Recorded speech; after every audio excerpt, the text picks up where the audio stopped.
Chapter 1807. Even though the name of the medicine sounded pretty good, Duanmuqing was very clear that it was definitely not a good medicine.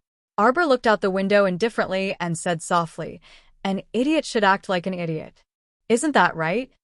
Duanmuqing raised his eyebrows and immediately understood what Arbor meant. Qi Xianxian looked at the two in confusion and couldn't help but lean closer to Arbor and ask, "What do you mean?"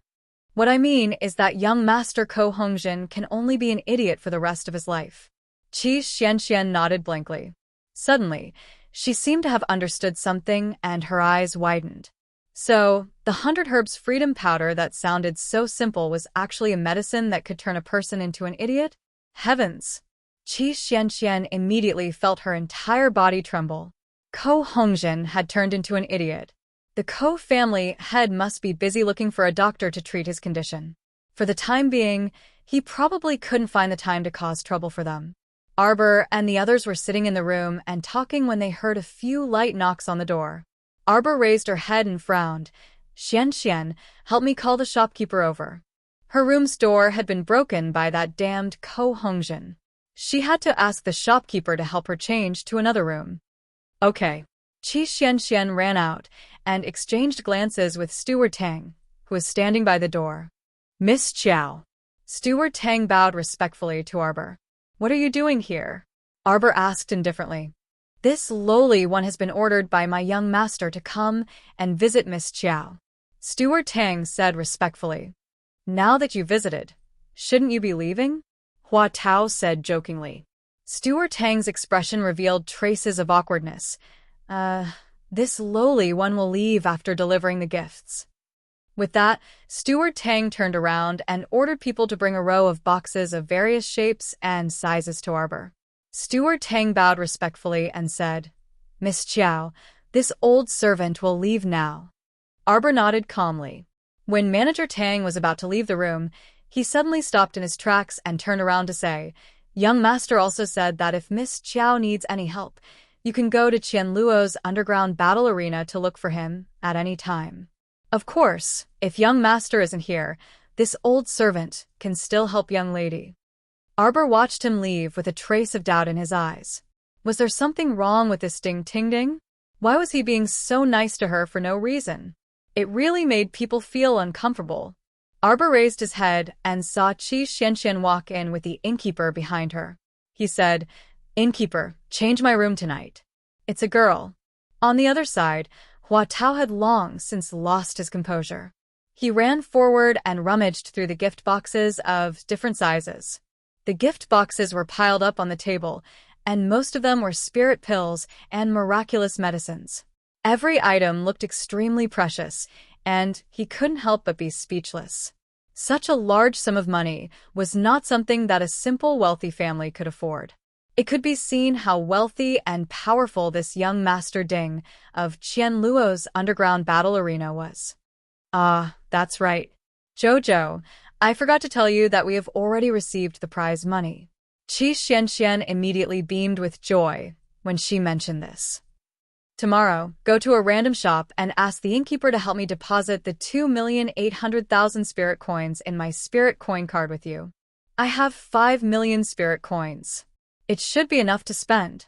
You can split the prize money." Arbor waved his hand and said. Chapter 1808. Qi Xianxian was immediately moved to tears. She held Arbor's hand and rubbed it. "Jojo." Arbor looked at her speechlessly. He patted her head and said with a serious face, "Don't be so stingy in the future." At this moment, Qiao Mu's small team was filled with people of considerable wealth. Each of them had at least a few 100,000 spirit coins on them. The few of them chatted for a while and looked at the sky outside. They couldn't help but feel worried. The mentors had followed Ko Hongwen to the Ko family for about 4 hours. They still hadn't returned. They didn't know if something had happened to them. "Why didn't Mentor Wei Wei and the others let us go and help?" Qi Xianxian muttered. "The Ko family has so many people. They wouldn't attack them, right? With the mentors' cultivations, it shouldn't be a big problem. They were all great spirit masters. It should be easy for them to deal with a bunch of weak Ko family disciples." Then why aren't they back yet? Qi Xianxian said worriedly. I wonder how little Fatty's parents are. Jojo, Jojo. Little Fatty's voice suddenly came from the corridor. The shopkeeper led the group of people to her room. The little Fatty was the first to step through the door, carrying an old lady covered in wounds in his arms. Quickly put her on the bed. Arbor immediately stood up and said. Little Fatty placed his mother on the couch by the window. He rubbed his hands uneasily and said, Chow, chow, chow, my mother will be fine, okay? Arbor bent down and treated the wounds and blood on Ko Hongwen's mother's body. Superficial wounds are easy to treat. Auntie was poisoned. However, the poison used by the Ko family wasn't that strong. Arbor took out a small bottle of medicine and poured it down Ko Hongwen's mother's throat. He then turned around and threw the dirty cloth into the basin. This injury was caused by Ko Hongjin. Ko Hongwen's eyes were red. He gritted his teeth and nodded. However, that brat Ko Hongjin didn't end well either. I personally chopped off one of his arms. Let him be a cripple from now on. When he left, he heard the Ko family's patriarch howling as he hugged his precious son. Yang Kai didn't know what kind of shock he had received. However, Ko Hongjin only had himself to blame for all of this. Arbor nodded and looked at him approvingly. That's right. You don't have to be polite to your enemies. Otherwise, only their own people would be hurt. After treating Ko Hongwen's mother's injuries, Arbor turned his head and his gaze landed on a skinny little old man beside Instructor Wei Wei. Uncle Ko is also injured. Come and clean your wounds. Thank you, thank you. Ko Hongwen's old father hurriedly thanked him and walked to Arbor's side and sat down. After cleaning Uncle Ko's wound as well and applying medicine, Qiao Mu then leisurely washed her hands before turning to look at Ko Hongwen. What happened? Speak. Ko Hongwen clenched his fists angrily. When we rushed there, the old bastards of the Ko family refused to admit that they had captured my parents. The instructors mediated with the Ko family for a while, but when they couldn't get through, they took action. By the time we found my parents in the dungeon, they were already like this. I told you not to talk nonsense with them. Arbor snapped. They attacked without talking nonsense. They were already back. Chapter 1809. See, we almost missed dinner. Arbor glanced at everyone unhappily. Qi Xuanxuan's eyes lit up when she heard this. Jojo's words meant that he had something good to eat for them. Qi Xianxian was already used to thinking that Jojo had a lot of good food around him. She had long forgotten about Arbor's unreasonable existence. Since she saw Jojo take out good food, she would just take it and enjoy it. Jojo, are we having a big meal today? Arbor glanced at everyone in the room expressionlessly and nodded reluctantly. Then he looked at Zhou Danjin and the other teachers. Zhou Danjin hurriedly chuckled and said, Little girl, we're all teachers and students of a top academy. We should definitely enjoy good times and bad times together. What he meant was that they were definitely going to freeload on this dinner. Humph. Qiao Mu grumpily harumphed before turning to tell the little fatty, Auntie Ko can only take some liquid food. After 15 minutes, feed this bowl of congee to her. Ko Hongwen took it and nodded solemnly. You guys go ahead and eat. I'll take care of my parents. Everyone knew that Ko Hongwen had something to say to his parents, so they nodded and tactfully left the room. The group walked into Qi Xuanxuan's room. Once they entered the room, they squeezed into a square table and sat down. Arbor began to bring out plate after plate of piping hot dishes under everyone's shocked gazes. Braised pork shoulder, stewed fish head, 8 side dishes for desserts, and a big pot of steaming mutton soup. It was unimaginably sumptuous. Everyone thought that she had brought out all the food in her inner world. They did not know that she had an all-purpose food box with all kinds of delicacies in it. Let's eat. Arbor poked the stunned Qi Xianxian. You're amazing, Jojo. You've prepared so many dishes in such a short time. These. I didn't burn them. Just as she was about to say those words, Qi Xianxian patted her shoulder and said with a smile, You really are my omnipotent Jojo. Arbor was at a loss for words. He looked at them hesitantly. Zhou Dan picked up her chopsticks and started eating. Half of the braised pork shoulder went down her stomach, and she was speechless. My God, how long has it been since I ate so much fish and meat? This was not bad at all. How rare. The little girl had actually prepared a sumptuous feast for them. A cough. This could also be considered as respecting his teacher. Wei Wei calmly reached out his chopsticks to pick up the food. He looked much calmer than Instructor Zhou, but the speed at which he picked up the food was not any slower than Instructor Zhou. After everyone had eaten their fill, they didn't forget to leave some food for the little fatty. Everyone ate until their stomachs were round and full. After the meal, Wei Wei told the mentors about their plans to return to the lava mountains the next morning. Regarding this, the others did not have any objections. However, the little fatty said goodbye to them for the time being. He had to send his parents back to the Ko family in Xiaoping town first.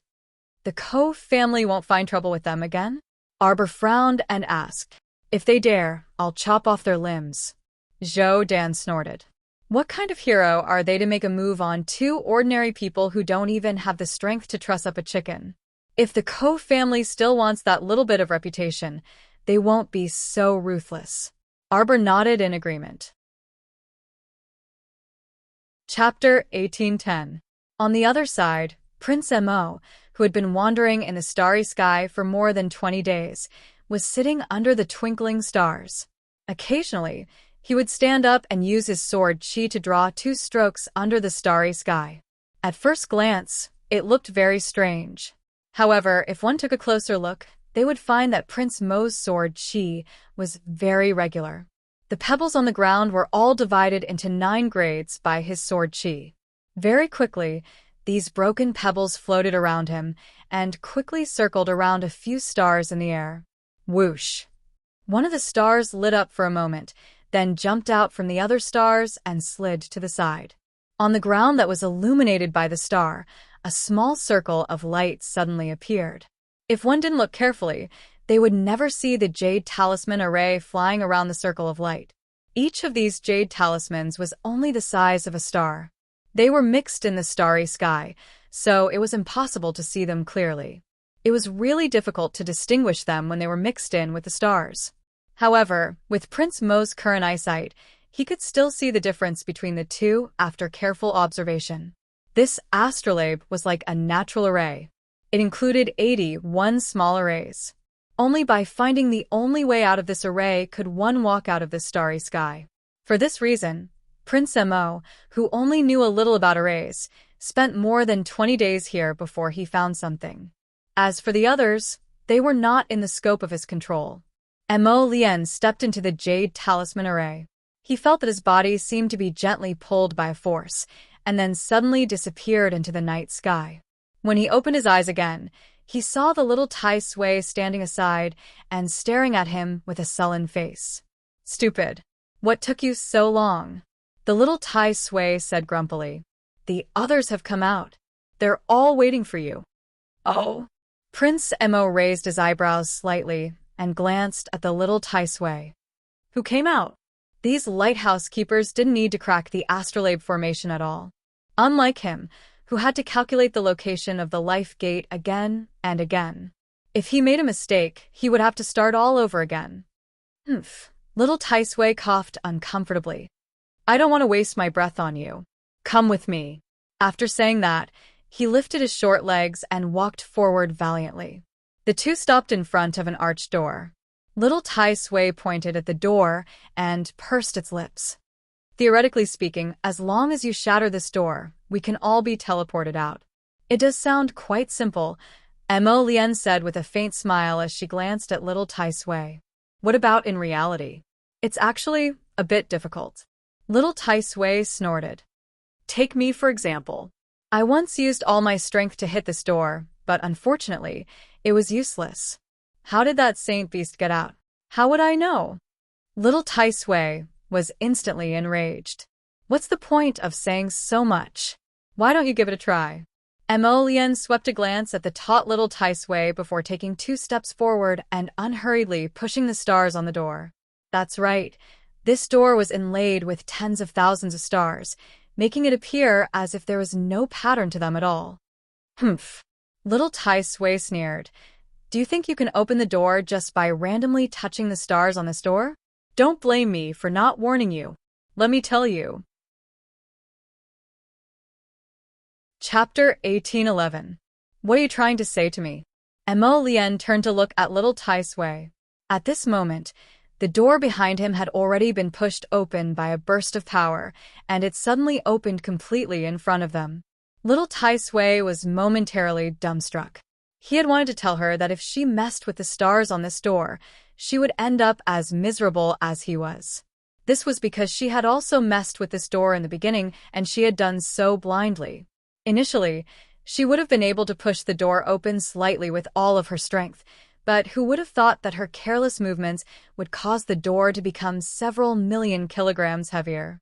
It was only later that he learned that if he messed with the stars on the door, it would cause the door to become even heavier. Kiki was this crown prince Semo, so how did he know? Furthermore, the speed at which he cracked the restriction came a little too quickly, right? Little Tai Sui's mouth gaped open, and it finally couldn't help but ask, how did you know how the stars on this door were originally arranged? You didn't walk through the starry sky realm? I did walk through it. Little Tai Sui pursed its lips. But so what? What the hell does walking through the starry sky realm mean? TSK, this person is really ridiculous. You just have to walk through the starry sky realm. Prince Emo turned to him with a faint smile. Little Tai Sui turned its head in disapproval. Then, as if a thought had occurred to it, its eyes abruptly widened. You're not trying to tell me that the arrangement of the starry sky realm is exactly the same as the stars on this door, right?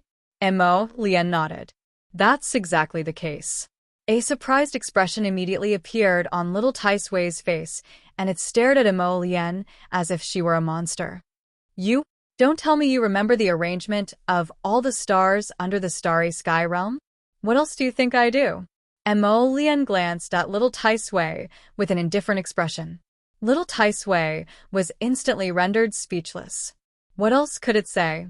Wasn't this person's memory a little too exaggerated? It wasn't like he hadn't been to the starry sky before. The moment he walked in, the sky was filled with stars. They all looked the same, and he couldn't tell who was who. To be able to memorize the original positions of all the stars in such a short period of time, this memory was simply unprecedented. Mo Lien glanced at little Tai Sui, whose head was drooping due to the blow, and a faint smile appeared at the corner of her mouth. She reached out to touch his head and said in a coaxing tone, "If you want to go out, you know what to do, right?" Little Tai Sui almost jumped up. Its face flushed red as it angrily said, Who? Who wants to go out? Humph. I never thought about it. Oh, then we'll part ways here. Mo Lien waved at him, then turned around and saw the Luo brothers running over. She nodded and said, Let's go. Little Tai Sui couldn't help but panic at the sight of Enlin abandoning it without any hesitation. There was a hint of anger in its voice as it yelled, Wait! This stinking brat! Not only did he have the guts to stroke his head, he even dared to leave him behind without saying a word? I'll go out with you. The Luo brothers immediately expressed their boundless welcome. Little Tai Sui, it would be great if you could join us. Remember to be more polite to our boss in the future. Let's talk outside. Mo Lien's body flashed, and she was the first to emerge from the starry gate. Chapter 1812. Wait. Wait for me.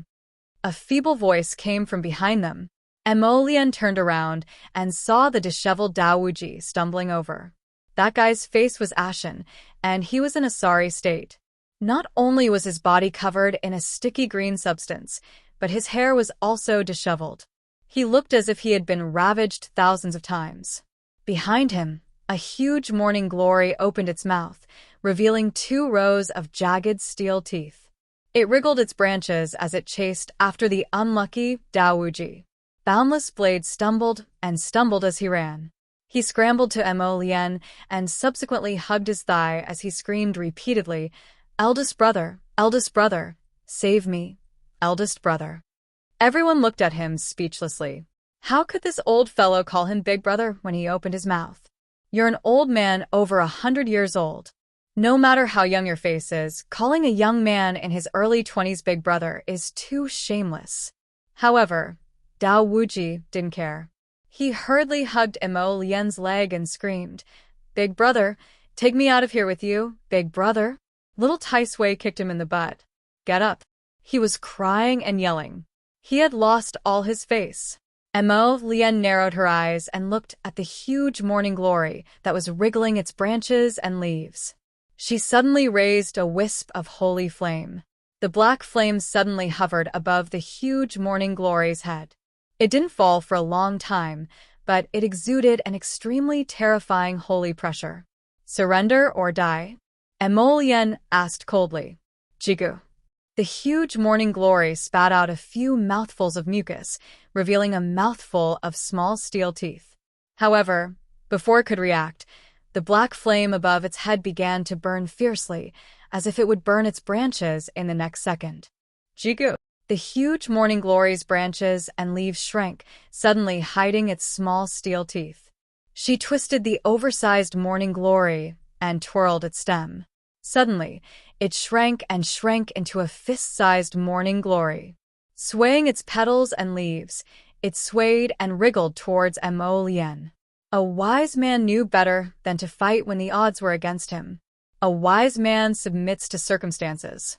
The man controlling the holy flame appeared to be very terrifying, so it decided that it would be better to surrender. Emo Lian stretched out her hand, her slender fingers slightly open. The little morning glory jumped into his palm and twisted its small body to please him. "What do you want this man-eating flower for?" Little Tai Sui glanced at it with disdain. Limitless Blade, who was covered in the green mucus, also shouted, "Other than spitting venom, it's useless." Emo Lian glanced at the two of them. "What do people like you, who don't have wives, know?" Jojo would definitely like it. If his wife thought the man-eating flower was ugly, then he could use it to make medicine. If the man-eating flower knew what the crown prince was thinking right now, it would definitely bite him to death. How could he have the face to say that he wanted a venomous flower that was close to the sage level to be used as medicine? After saying this, the crown prince ignored little Tai Sui. He threw the man-eating flower onto his shoulder, turned around, and left. Little Tai Sui glanced at Ma Shurchin. "What does that brat mean?" "He means you don't have a wife." The venerable Peach Blossom Immortal glanced at little Tai Sui sympathetically. "However, with your small body, it's impossible for you to have a wife." Little Tai Sui's face turned green. Wife. So what if you have a wife?" Chapter 1813. When he got out, he was going to kill that brat's wife.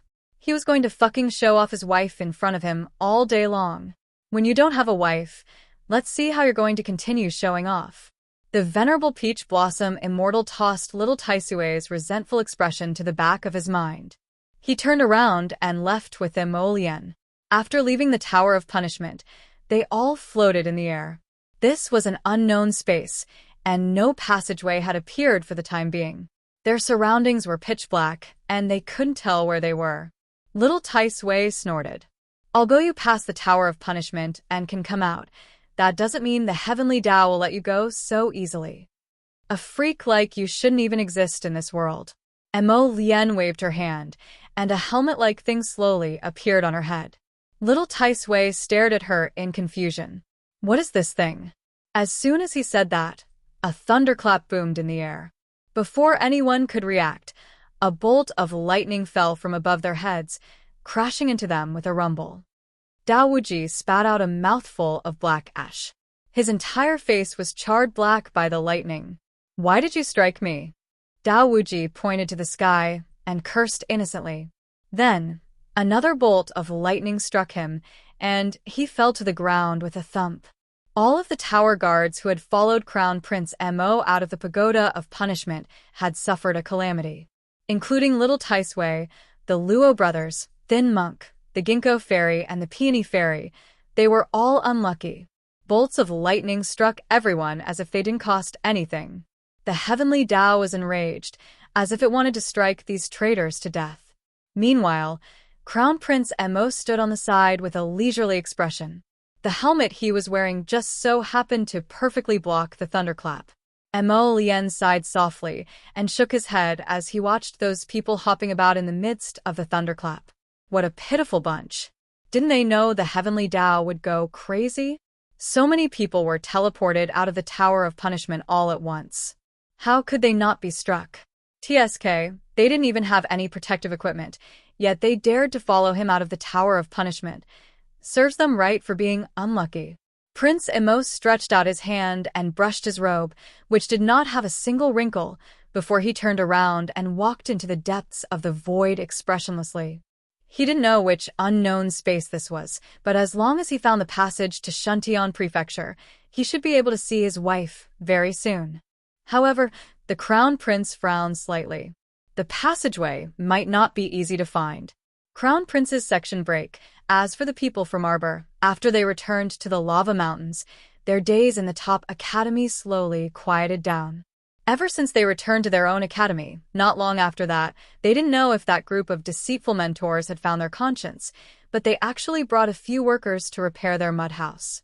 Of course, the repairs wouldn't be very good, but compared to the previous mud house, the small dormitory now had a roof over its head, and it had all the necessary tools for daily life. The mentors of the 5 spiritual schools took turns to personally guide them on how to use their spiritual power in battle and how to make the most of their spiritual power. Arbor stepped up his cultivation and spent his free time refining pills and drawing talismans. He calmly and nervously passed 3 months. On this day, when the 8 of them were sparring in pairs, the elusive Principal Yunfei, who had disappeared for more than 3 months, appeared and brought them news about the Academy's ranking competition. Chapter 1814. There's a big change in the Academy ranking tournament this time. The large number of preliminaries have been cancelled. Yun Fiang said calmly, the top 3 academies in the last 6 prefectures ranking tournament, Shantian Prefecture's Sunlight Academy, Ani Prefecture's Jiaqing Academy, and Poland Prefecture's Heavenly Bestowing Academy, have unanimously finalized a unified plan. They've decided to have all the participating students head to Poland Prefecture's Dai Zong Mountain to jointly eliminate a zombie base. This corpse puppet base was gradually formed 3 years ago. Because it wasn't cleaned up immediately, there are now corpse puppets of all sizes gathered here. I'm afraid there are hundreds of thousands of them. As soon as Yun Fei finished speaking, the expressions of Qi Xianxian and the others changed. But for some reason, the zombies in this zombie base on Dai Zong Mountain didn't run out. Instead, they're peacefully stationed in the mountain. Yun Fiang's voice paused slightly. The Poland Prefecture's Prefecture Lord contributed 1 million spirit coins to invite the major forces of the 6 prefectures to work together to clear this zombie base. Yun Fiang smiled faintly. The Heavenly Bestowing Academy has proposed that the preliminaries of this Academy ranking tournament be changed to a zombie clearing competition.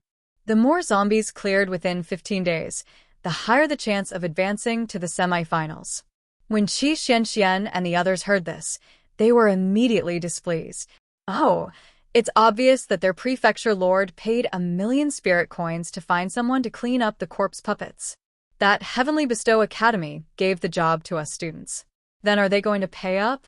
Pay. Of course they're going to pay. Yun Fiang nodded slightly.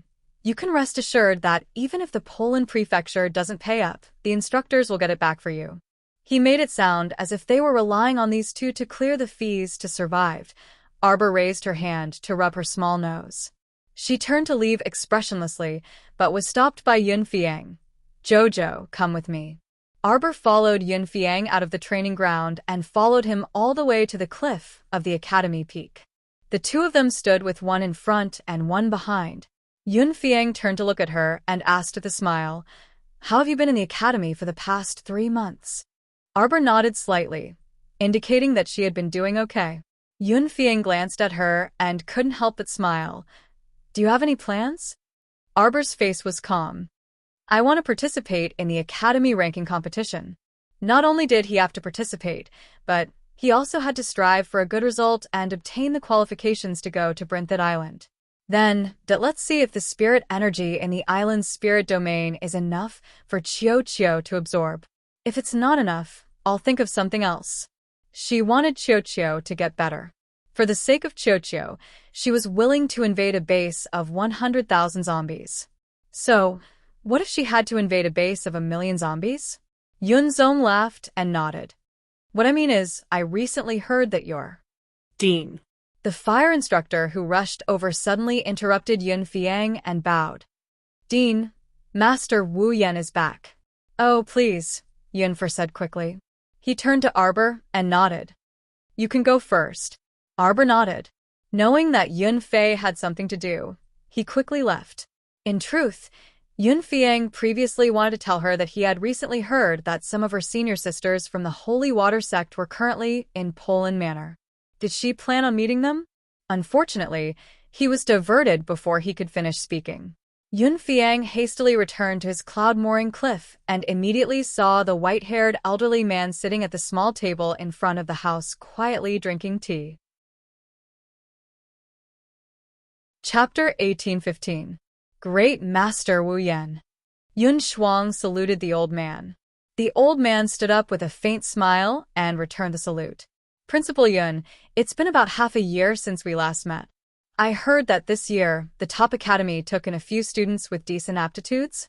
I really must congratulate you, Principal Yun. Yun Shuang waved his hand with a smile. They're just a bunch of worrying children. Great Master, I wonder if you found the guiding herb you need this time? The old man sighed. After I heard about the bloodshed vermilion fruit, I traveled day and night to get there. Unfortunately, I didn't even see a single leaf. Yun Shuang sighed. That pill, does it not need the bloodshed vermilion fruit as the guiding herb? Can it be replaced with something else? Something else? Great Master Wu Yan sighed. Something else is even harder to get. For example, the longevity fruit or the phoenix blood shark pearl. If you have one of these things, then the effect would be better. But the problem is, where do you find these things? Yun Shuang was speechless. After a while, he nodded slightly. Great Master, please go to Flaming Power Peak and take a look at the 4 spirit herbs. Okay. Great Master Wu Yan went out to search for the holy herb and only just returned. He was really worried about the 4 spirit herbs. When Arbor returned to the training grounds, he happened to see Zhou Danjin giving an impassioned speech. Students, what's in front of you is an opportunity. Let our academy soar into the sky, or continue to remain silent. It's all in your hands. Poland Manor is quite a distance away from Shuntian Manor. It'll take 7 to 10 days by boat. Therefore, our teachers have unanimously decided to depart in 3 days. Students, go and prepare yourselves. The sea is full of dangers. Everyone bring your own food and water. After Arbor finished listening to Zhou Danjin's rambling, he dispersed and returned to his room. Qi Xianxian held onto Arbor's hand and asked, Jojo, what do you think the Academy's planning for the ranking competition? Why do we have to go to Poland Manor to clean up the corpse puppets and do such dangerous work? What else could they be planning? Do you want to keep the 1,000,000 spirit coins for yourself? Mata pursed his lips and said, by doing this, not only will they get a large number of students to work for them, but they will also save a sum of money. Isn't that great? After those zombies are cleared out by our students, they can go into the mountains to dig for herbs and hunt for beasts. Isn't that killing 2 birds with 1 stone? Arbor looked calm. Then, let's think of a way to loot all the supplies in Daizong Mountain. Not even a single hair was left for them. Qi Xianxian and the others looked at each other. They really wanted to ask Jojo where he got his confidence from. They didn't even know how big that mountain was, and they still wanted to rob the entire mountain. It felt a little funny. Duan Muqing coughed softly and said, actually, I think what Jojo said is feasible. Jojo has a summoning talisman. He can summon. Arbor's eyes lit up. He hurriedly took out a few summoning talismans from his pocket and gave one to everyone. All of you, come and summon. See what you can summon. Qi Xianxian immediately became excited. We can summon another beast? Arbor nodded. We should be able to. Speaking of which, she hadn't summoned for a long time. Before she advanced to the yellow rank Great Talisman Master Realm, Arbor suspected that she wouldn't be able to summon a beast. While thinking, Qi Xuanxuan's hand released a burst of light. Chapter 1816. Roar! Roar! Roars rang out incessantly. Qi Xianxian, Little Fatty, Duan Muqing, Mata, Huadao Liu, and Jiang Shaoxin all summoned 7 tigers, leopards, bears, and lions of different shapes and sizes. The mighty ferocious beasts surrounded everyone in a circle. Oh my god, mine is just a tyrant tiger, right? It's so robust and tall. Oh my god. Little Fatty's fussy voice attracted a glance from Arbor. Look at my polar bear, it's too adorable. Arbor rubbed the belly of Qi Xuanxuan's polar bear and sighed with a complicated expression. Qi Xianxian happily rubbed the big bear. Heavens, Qiao Qiao, I really did summon another bear. This summoning talisman is truly miraculous and effective. And look, its level doesn't seem to be low either. Xiao Mu peeked at her with her small eyes. Humph. Qi Xianxian and the others were perplexed when they saw the little stoic turn around and leave in a huff. What's wrong with Jojo? Qi Xianxian turned to look at Little Fatty. The latter shook his head in bewilderment. I don't know. This temperamental little fellow was unhappy all of a sudden. Shouldn't he be happy that they summoned so many ferocious beasts? It's probably because the ferocious beasts we summon don't conform to Jojo's aesthetic standards. Mata speculated. That can't be. I think Jojo quite likes my polar bear. She touched it just now. Emicha. Arbor turned a deaf ear to the string of voices behind him. However, after walking a few steps, he seemed to recall something and turned back. With a stoic face, he expressionlessly threw them several storage talismans. It wasn't good to let so many beasts swagger around them. It would be very stressful for passers-by to see, alright? Jojo, put our summoned beasts into the storage talismans? Arbor clearly snorted disdainfully at Mata's idiotic question. Humph. She snorted at him again. Without saying a word, she turned around and left with a flick of her sleeve. Everyone looked at each other in confusion. Mata coughed lightly and asked, Have you noticed that Jojo's mood has suddenly changed? Do you know why? Didn't I notice it just now? Qi Xianxian rolled her eyes at him. You don't know why Jojo is in a bad mood, but do you think I do? No. We have to pay her a visit. Look, Jojo has given us so many good things, such as summoning charms and storage charms. We have to show her some appreciation. What are you trying to say? I plan to bring my tyrant tiger over and show it to her, Little Fatty said with a serious face. Mainly, he wanted to go over and ask the little stoic, how long could this tyrant tiger exist? Would the summoned beasts disappear before they could reach Dai Zhong Mountain? When Qi Xianxian heard what he said, she immediately glared at him grumpily. Are you stupid? Didn't you see Jojo's disdainful gaze toward your tyrant tiger just now? Ah, Qi Xianxian analyzed. It must be because the tyrant tiger is ugly and is an eyesore to Jojo, so she looks very unhappy.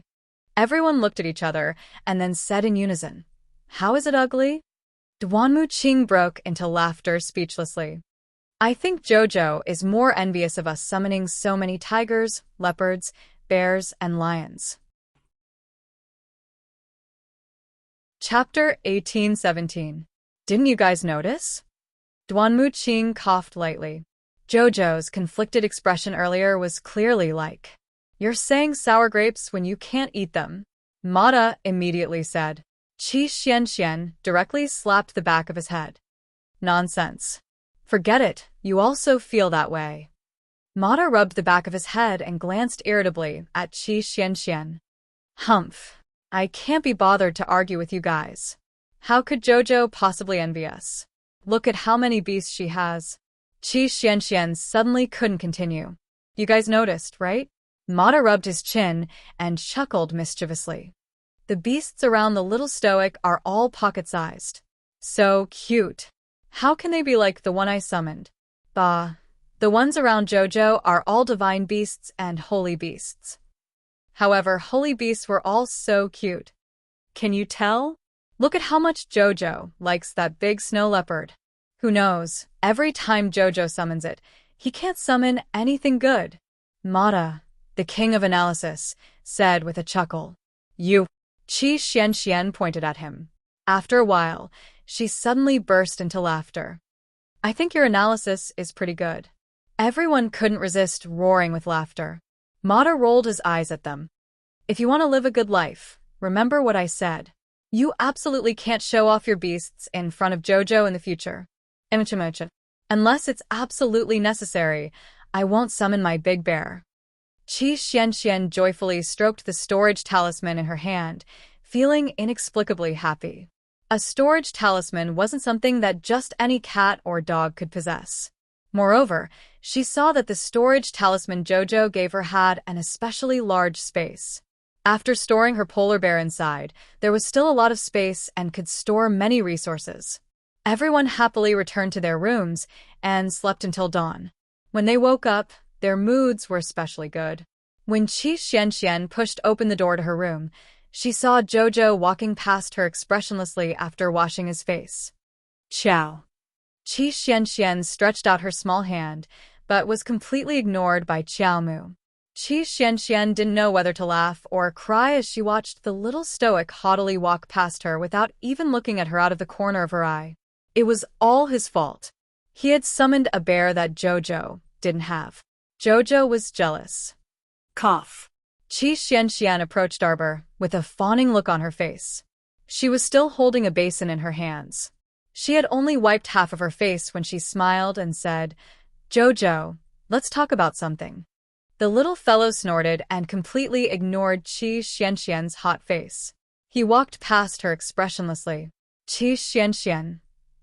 He turned around and saw little Fatty and Duan Muqing walking over with helpless expressions. Qi Xianxian casually wiped her small face and hurriedly placed the basin on the ground. She looked at Duan Muqing speechlessly and said, Didn't talk to you guys? You didn't see it yourself just now. Little Fatty rolled his eyes and said, She completely ignored us. Uffed. Qi Xianxian couldn't help but want to laugh. Why did it feel so funny when this little stoic was willful? You're still laughing. Fatty glared at her and said, Be more serious. You can't laugh anymore. I'm telling you, this matter looks quite serious right now. I'm not laughing. Qi Xianxian forcefully covered her small mouth with her hand and then sputtered with laughter. Chapter 1818. 3 days later, the instructors were waiting for the students to arrive at the academy's peak early in the morning. Didn't we agree to set off at 7 in the morning? What time is it now? Why isn't anyone here yet? Zhou Danjin frowned. Just like I said, you were too lax with them previously. Instructor Wei Wei said indifferently. What do you mean by the competition is about to start and giving you 3 days off? What do you mean by everyone has been working hard? Hee. Weren't you the one who said that? Zhou Danjin was speechless. I saw that the students were dog-tired and thought that if they didn't rest well, they wouldn't be able to train in a better state. Zhou Danjin continued. Furthermore, after 3 months of training, these 3 days don't matter anymore. Instructor Wei Wei laughed coldly. What do you think? If they don't hurry up and train and relax, look, they're all gone. They're here. Seeing that the two instructors were about to quarrel again, another instructor hurriedly interrupted.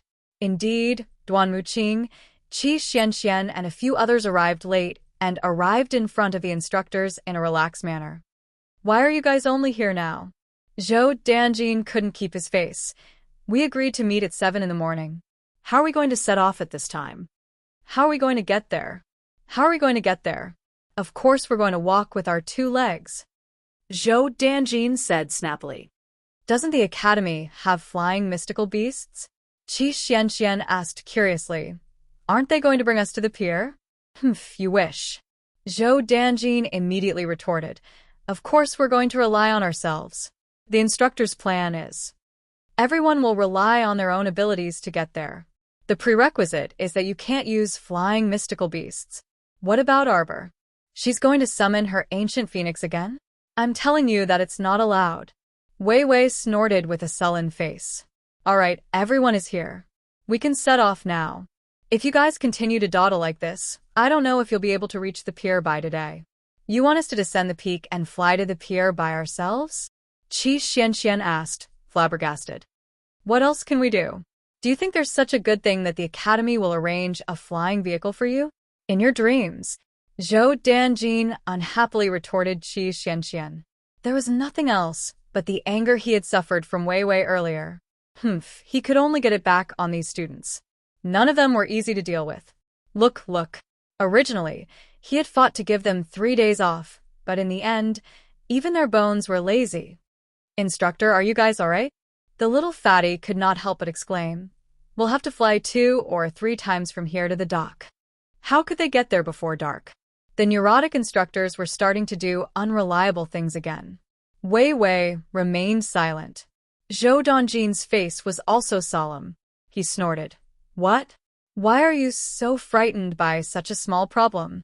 It's only 2 or 3 Anka cities. You're already spirit masters, so why can't you fly? No, it wasn't that they couldn't fly, but where was their conscience to train them like this? Didn't the Academy have flying magical beasts? Where are the people from Arbor? Wei Wei suddenly asked in a low voice. The little girl had left the group again. Just say that stoic face was disorganized and undisciplined. Look, he dropped the ball at the crucial moment. Chapter 18-19. I'm already here. Are you all blind? A chilly voice suddenly came from above. Everyone looked up. Fuck, wasn't this little stoic carrying a small blue and white bag and standing in the air above the treetops? Moreover, she really was prepared to fly. The corner of Instructor Zhou's eyes twitched. Why are you carrying a bag? Don't trashy instructors like you like to seal other people's mystic conscious the most, and then make them enter the mountains to train? How could she not be on guard after knowing your shitty natures?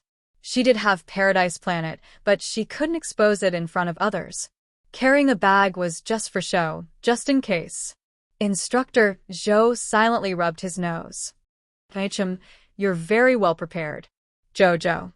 Qi Xianxian smiled fawningly at Xiaomu, but the little fellow turned her small head to face the back of her head, apathetically ignoring her. Everyone. What should they do? The more they looked at this little fellow, the cuter she became. She was clearly the one who took out a bunch of summoning talismans and suggested that they summon beasts, but after summoning a bunch of ferocious beasts, she was so hilarious that she actually treated them like strangers for 2 to 3 days. This little fellow was probably thinking, you guys are so annoying to see. You always like to appear in front of me. Cough, Jojo, we still have to fly to that whatever the nearest dock is in a while. It's quite far from Anka City. Why don't you come down first? Otherwise, you'll run out of spiritual energy halfway. What kind of joke was this? Of course, flying consumed energy. If it wasn't mystic energy, then it was spiritual energy. Of course, spiritual realm cultivators could naturally fly further than mystic cultivators. Moreover, spiritual realm cultivators consumed much less mystic energy when flying than mystic cultivators. Therefore, among this group, Qi Xianxian, a level 14 mystic cultivator, was probably the one who would suffer the most. She might also be the one who would run out of energy halfway. Worry about yourself. Xiao Mu expressionlessly glanced at the little fatty before landing in front of Qi Xianxian with a whoosh. She stretched out her small hand to grab Qi Xuanxuan's hand and soared into the sky again with a whoosh, leading the way down the academy peak. Yun Feng chuckled as he looked at the little fellow's back and praised, "What an energetic child." Wei Wei and the others silently glanced at the dean as they silently ridiculed in their hearts. The one who was truly blind was probably this Dean Yun. Energetic? Energetic my ass. You can see vitality on that paralyzed face? What the hell? Alright, since everyone is here, let's set off. As soon as Zhou Danjin finished speaking, he saw that none of the students paid any attention to him. They all soared into the air and followed Arbor down the mountain. Zhou Danjin was speechless. Could he give him some face as a teacher? A bunch of traitors. Ha, ha. The teacher from the Fire Spiritual Faculty smiled and tried to smooth things over. The dean is right. It's a good thing that the children are energetic. All right, let's hurry down the mountain. After bidding farewell to Dean Yun, The instructor of the 5 spirit faculty hurriedly chased after the group of students. Wei Wei snorted and said, "This bunch of brats. They're flying so fast now, but they don't even think about whether they'll run out of energy halfway." 4 hours later, the first one who couldn't fly anymore wasn't Qi Xianxian, but the little fatty. The moment he fell, everyone also fell from the sky and looked back at the little fatty, whose face was flushed red and sweating profusely. "Chow, chow, chow, you're flying too easily." This week, the author was delayed by private matters and couldn't find time to write more every day. I'll give you 8 chapters tomorrow. Good night. Chapter 1820. One had to know that Arbor was carrying someone. Qi Xianxian landed on the ground with a stupefied expression. She turned to look at Miss Jiao and stammered, I didn't use any mystic energy." That's right, she didn't use any mystic energy and was completely carried by Miss Jiao. Didn't this situation feel strange? Miss Jiao was carrying a person and flying for 4 hours without even panting. This situation wasn't very normal. Arbor glanced at them expressionlessly. "Are we still flying?" Wei Wei frowned and sized up the little girl. Logically speaking, they had already flown for 4 hours. It was impossible for her to not be tired at all. Looking at the little girl's pink and tender face, there wasn't the slightest bit of change. This was too disgusting. "Cough. Why don't we rest for 15 minutes and let Hongwen recover his spiritual energy before we continue?" Little Fatty nodded while sweating profusely. Okay. Arbor naturally didn't mind. Since they said they wanted to rest, then she followed suit and rested. Everyone couldn't help feeling stifled when they saw her closing her eyes to rest without saying a word. They wanted to ask her why this little fellow didn't even pant after flying for such a long distance. Shuntian Prefecture's terrain was extremely vast, but the distance between the cities was very far. They had already flown a long distance away from Anka City, but they were still at least 4 to 6 hours away from the pier. Although Duanmuqing and the rest weren't dog-tired like Little Fatty, they were truly exhausted and had used up quite a bit of mystic energy. At this moment, Lu Yu and Jiang Shaoxin both took out a bottle of spirit rejuvenation liquid and silently drank 2 mouthfuls. The instructors had tried all sorts of ways to train this bunch of miserable fellows. Originally, it would only take about 4 hours to carry them on a flying eagle. It wasn't strenuous at all, but now 15 minutes later, Arbor opened her eyes. Everyone's attention was on her, only to see her taking out a porcelain bottle and eating something that looked like a white candy bean. "Fly." Arbor turned to look at the instructors. The Fire Spirit faculty instructor's square face twisted slightly. Then he nodded and said, "Okay, you can begin." Without another word, Arbor grabbed Qi Xuanxuan's hand and pulled her up into the sky again. Everyone was speechless. "I'll make a move first." Everyone could only see the little girl pulling Qi Xianxian along as they glided across the sky like a swallow. In the blink of an eye, they were already several feet away from them. After a few more breaths of time, the little girl had already flown out of sight. Everyone stared blankly for a while, looking at each other. Instructor, who of the Fire Spirit Department finally couldn't hold it in any longer. He coughed and said, "Instructors, don't you think that this little girl Arbor seems to be flying a little too fast? Doesn't this consume spiritual energy? Hurry up." Zhou Danjin jumped up and hurriedly chased after him. As mentors, if they couldn't even fly a little girl, wouldn't that be too embarrassing? That Little Fatty said with a bitter expression. "Why do I feel like Jojo definitely didn't use spiritual energy to fly? She most likely used some other method, but didn't tell us." "That's right." Ma Ta immediately agreed. "This little fellow flew so easily. No matter how you look at it, there must be something going on. We should chase after her and ask her clearly." As they spoke, they flew up one after another. Chapter 1821. "Phew, wait for me." The little fatty wiped the sweat off his forehead and ran 2 steps. Then, he clumsily flew up and chased after the group. If he could, he really wanted to beat up Instructor Zhou, who came up with this rotten idea. After another 4 hours, Everyone finally arrived at the 10-mile port one after another. The sun was setting. There were no less than 100 large boats docked at the 10-mile port, rippling with the light water. On the surface of the sea not far away, there were several pleasure boats for sightseeing. It looked like they were brightly lit, and there were even singing voices of female singers coming from there. The group only rested for a quarter of an hour in the middle of the journey. Actually, they didn't eat or drink at all. When they arrived, not to mention the students, even the few instructors felt that they couldn't take it. Wei Wei didn't show any expression on his face, but he was probably cursing in his heart. He had already given Instructor Zhou a good scolding for coming up with this rotten idea. This old fellow came up with this rotten idea. Not only did he not take the instructors out, he even said that the instructors should set an example and train with the students. Wei Wei's old waist was about to break. He felt as if he had also been trained by Zhou Danjin, this idiot. When Instructor Wei arrived, the first thing he saw was Arbor sitting on a stone block at the mouth of the port, leisurely chewing on 2 carrots. Qi Xianxian was squatting beside her, eating a meat bun happily. Seeing them like this, Wei Wei's mood immediately became complicated. Needless to say, Qiao Mu, this freak, had a pretty good cultivation. She was so young, yet she didn't feel the slightest bit of exhaustion after consuming 8 hours of flying. Furthermore, she could fly even more effortlessly than the instructors. What kind of rice did this little freak eat to grow up? The instructors arrived one after another. When they saw Arbor and Qi Xuanxuan's leisurely appearance, they really had mixed feelings. Who the hell were they training? Why did they feel that this student of theirs was completely fine? There wasn't even a trace of fatigue on her face. On the other hand, the instructors had flown so hard that their faces were all green. Why did they all look so sullen? After waiting for a few more students to arrive, the little fatty finally ran over, panting heavily. At this moment, he didn't even have the strength to fly.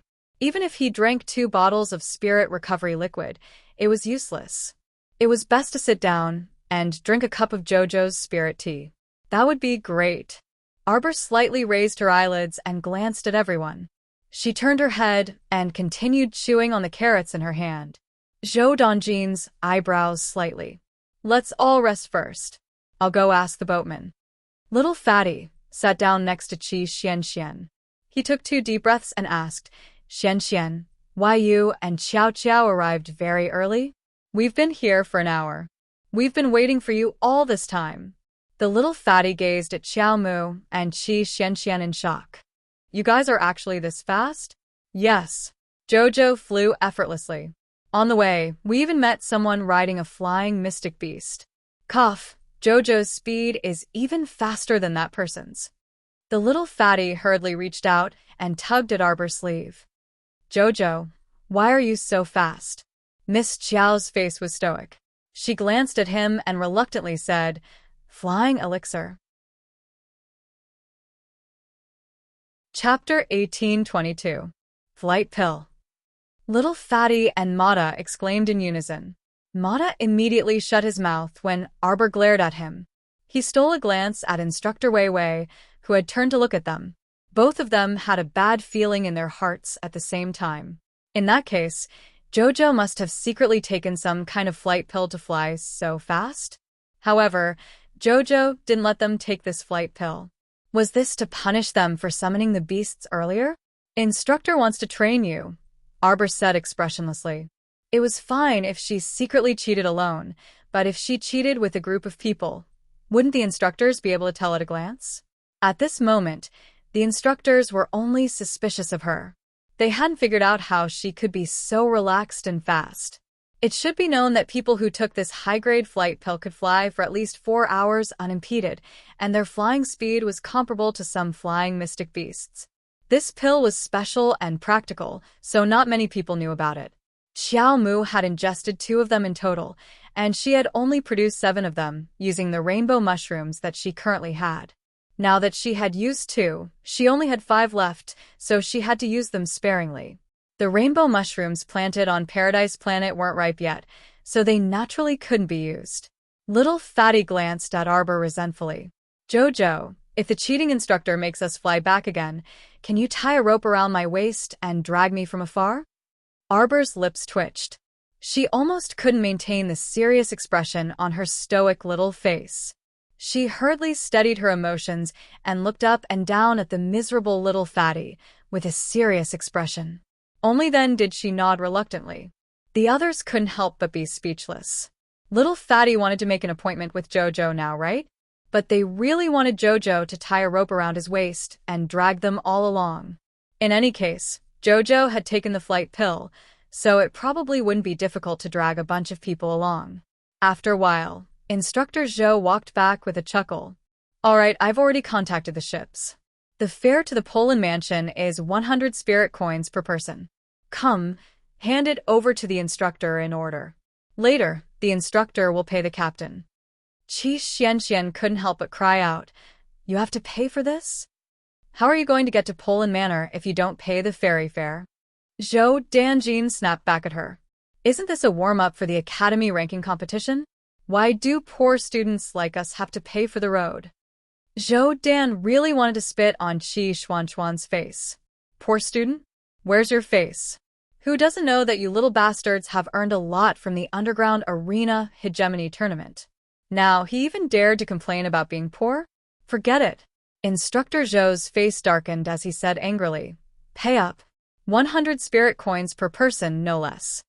Qi Xianxian could not help but retort, "Teacher, we are fighting for the honor of the academy. Why do we have to pay out of our own pockets?"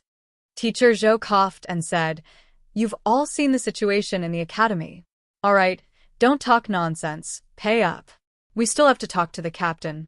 The ship is about to depart tonight." Everyone looked at each other and reluctantly took out their money pouches. Qi Xianxian rushed to pay Arbor's ferry fare and couldn't help but grumble to Instructor Zhou. Chapter 1823. Instructor, if we win against the other academies at Mount Daizong, does that mean the academy will pay for our return trip? Wishful thinking. Instructor Zhou gave them a sideways glance. Without another word, he took the money bag and went back to find the boatman. Qi Xianxian made a face at his back and stuck out her tongue. This stingy Instructor Zhou. Every time I ask him to pay, it's as if I'm asking for his life. That's right. Mata snorted. Let's go. Let's get ready to board the ship. To be honest, it's a long journey to Poland Prefecture. It's too generous to charge you 100 spirit coins for each person. You want me to subsidize another lunch? No way, no way. Food was so precious now. Even if it was just a white steamed bun every day, it wasn't something a boatman like him could provide. When Arbor and the others boarded the ship, they saw Instructor Zhou talking to the boatman with a pockmarked face. They covered their faces with their hands and walked past Instructor Zhou, pretending that they didn't know him. It was too embarrassing. This stingy instructor was wishful thinking. He wanted others to pay for their meals. It would take at least 7 days to get to Poland Prefecture by ship. If there were any changes at sea, it would be uncontrollable. We have to get to Mount Daizong before the end of November. Please speed up along the way. Instructor Zhou and the boatman chattered endlessly in front of the cabin. All the students and instructors ignored him and entered the cabin in a single file. There were already 20 to 30 people sitting in the cabin. The chairs and benches around them were all occupied. When Arbor and the others entered, they couldn't find a place to sit. There was almost no place for them to stand. Damn it. 100 spirit coins to stay on such a broken ship. Mata couldn't help but complain. He turned to look at the men in the corner of the cabin who were staring at Arbor and Qi Xianxian. He glared at them fiercely. What are you looking at? If you keep looking, I'll dig your eyeballs out. Those men hastily lowered their heads. Even people like them, who frequently roamed the pugilistic world, could clearly sense the unusual pressure that Qiao Mu and company were exuding. Although this group of people all looked very young, they felt that they were not to be trifled with. Arbor couldn't help but frown. In this large cabin, the air was turbid and chaotic. Just by looking at the few men who occupied a few comfortable big-back chairs in the corner of the cabin, one could tell that they were not good people. Many of the women and children were crowded near the cabin door. When they saw Arbor's group coming in, they shrank back. It was just that the space was too narrow, and they didn't have much space to hide.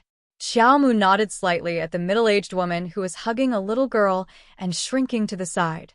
Although her small face did not have much of an expression, she said very gently, "It's fine. It's fine now."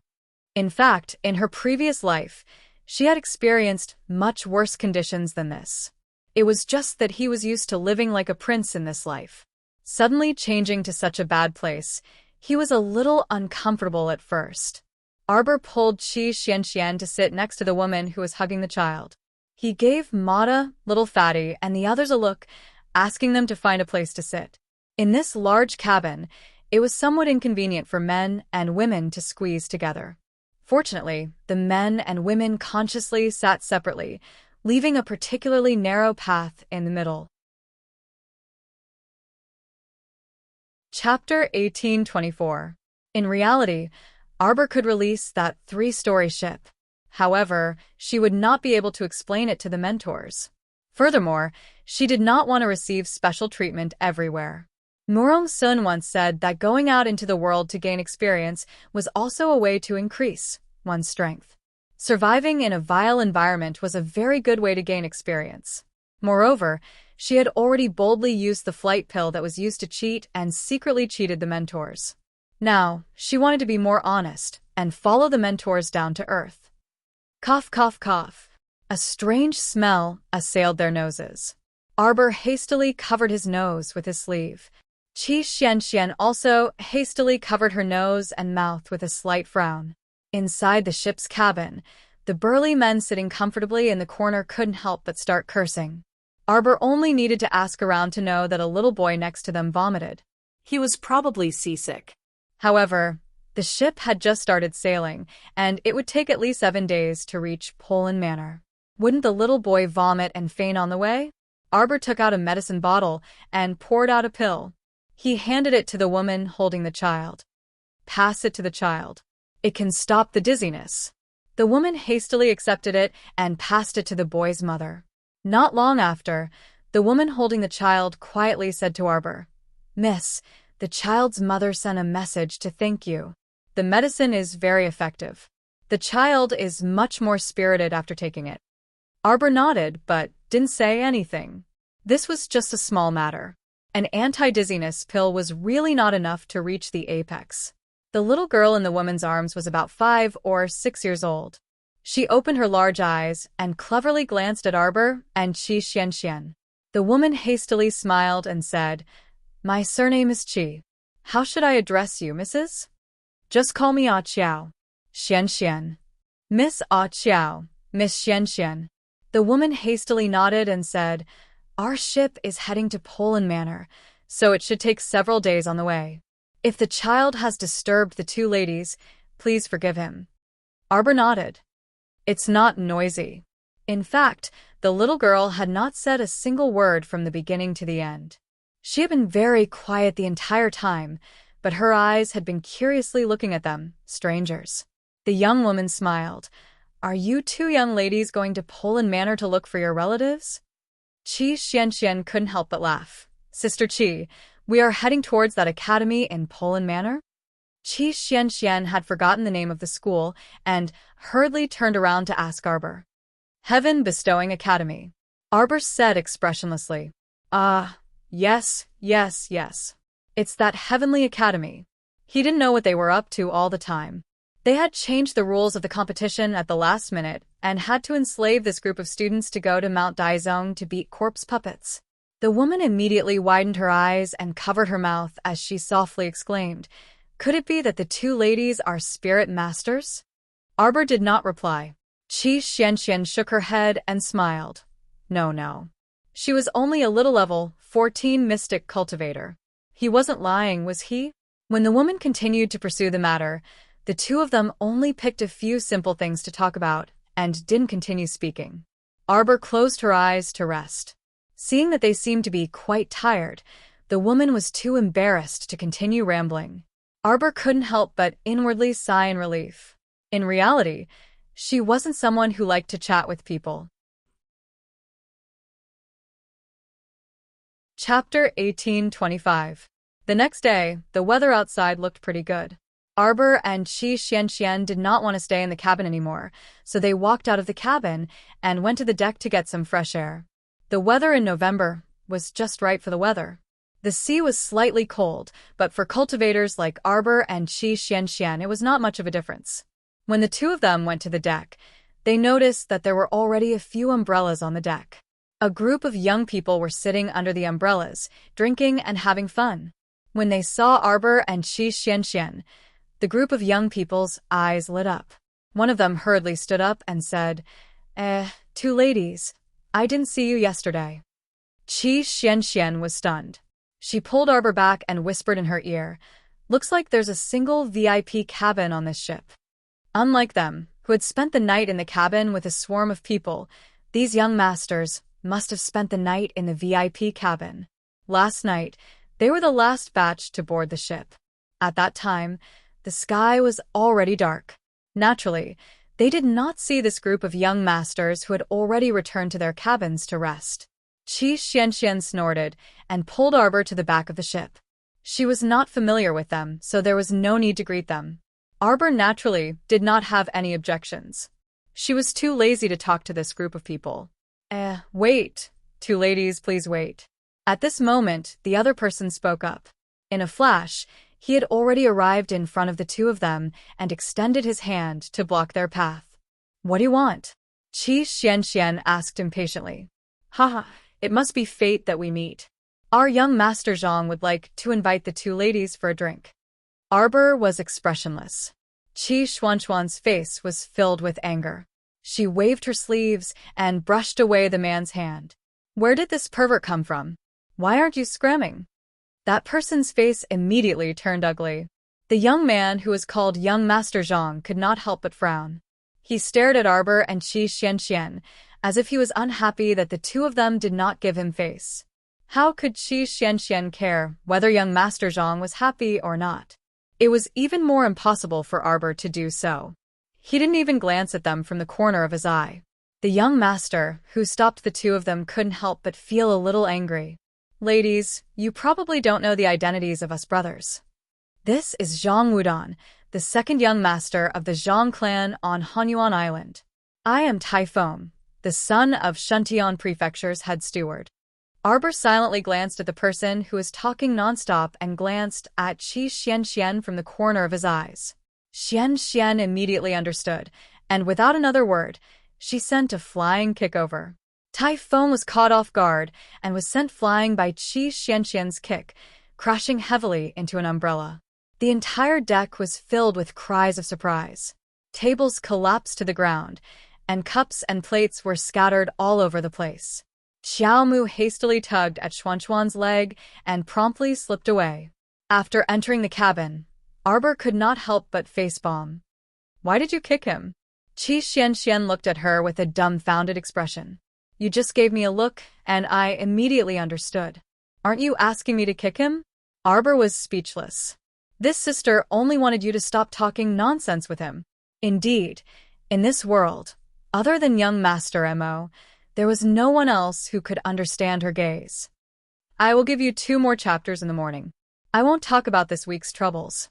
Talking about it makes me cry. I only have time to write at 10 p.m. every day. Chapter 1826. Then what should we do now? Qi Xianxian leaned close to Xiaomu's head and muttered softly. What else could they do? They could just treat it as if nothing had happened. Arbor glanced at her, and Qi Xianxian immediately understood and nodded. All right. Then let's drag little Fatty and the rest down with us. If those people come to provoke us, we brothers and sisters will beat them up together. Arbor was speechless. Why did he feel that he was speaking in a different world from Xianxian? Arbor sat down speechlessly and continued to sit beside Mrs. Qi. Not long after, the boatmen sent people over to distribute food and dried fish to some people. This was their breakfast. Of course, at this time, it was better to have food than to have nothing to eat. Mrs. Qi, how much did you pay and how much did you get? Qi Xianxian looked at them curiously. Huan, and I paid a total of 150 spirit coins. Mrs. Qi sighed and said, This is half of the income one got from selling my ancestral house and land in the countryside. Qi Xianxian nodded in understanding. This ship captain's fee is quite high. However, Mrs. Qi said, you can't say that.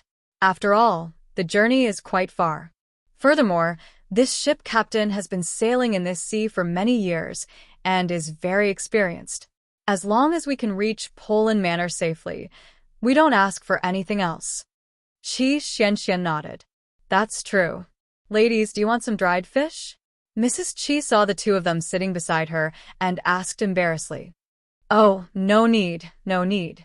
Qi Xianxian hurriedly waved her hand and said, we just ate a little. Let Huan Huan have some. The fishy smell of the dried fish was extremely strong.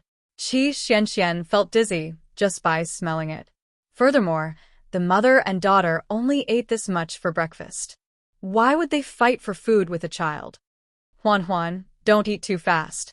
Mrs. Qi patted her daughter's head and said with a smile, move, move, move.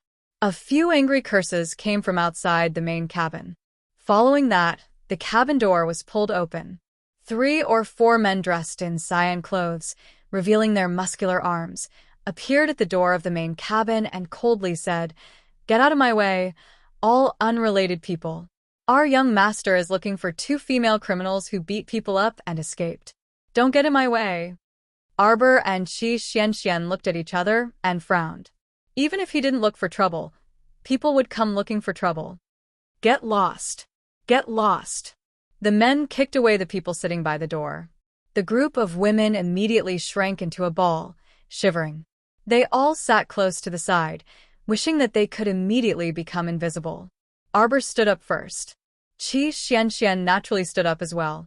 The little fatty, who hadn't slept well last night and had been sleepy all this time, suddenly opened his eyes and stood up. He roared at the men. What are you guys doing? The green-clothed servant glared at the little fatty. Damn fatty, sit down. It's none of your business. The 2 of you come out and follow us to see young master.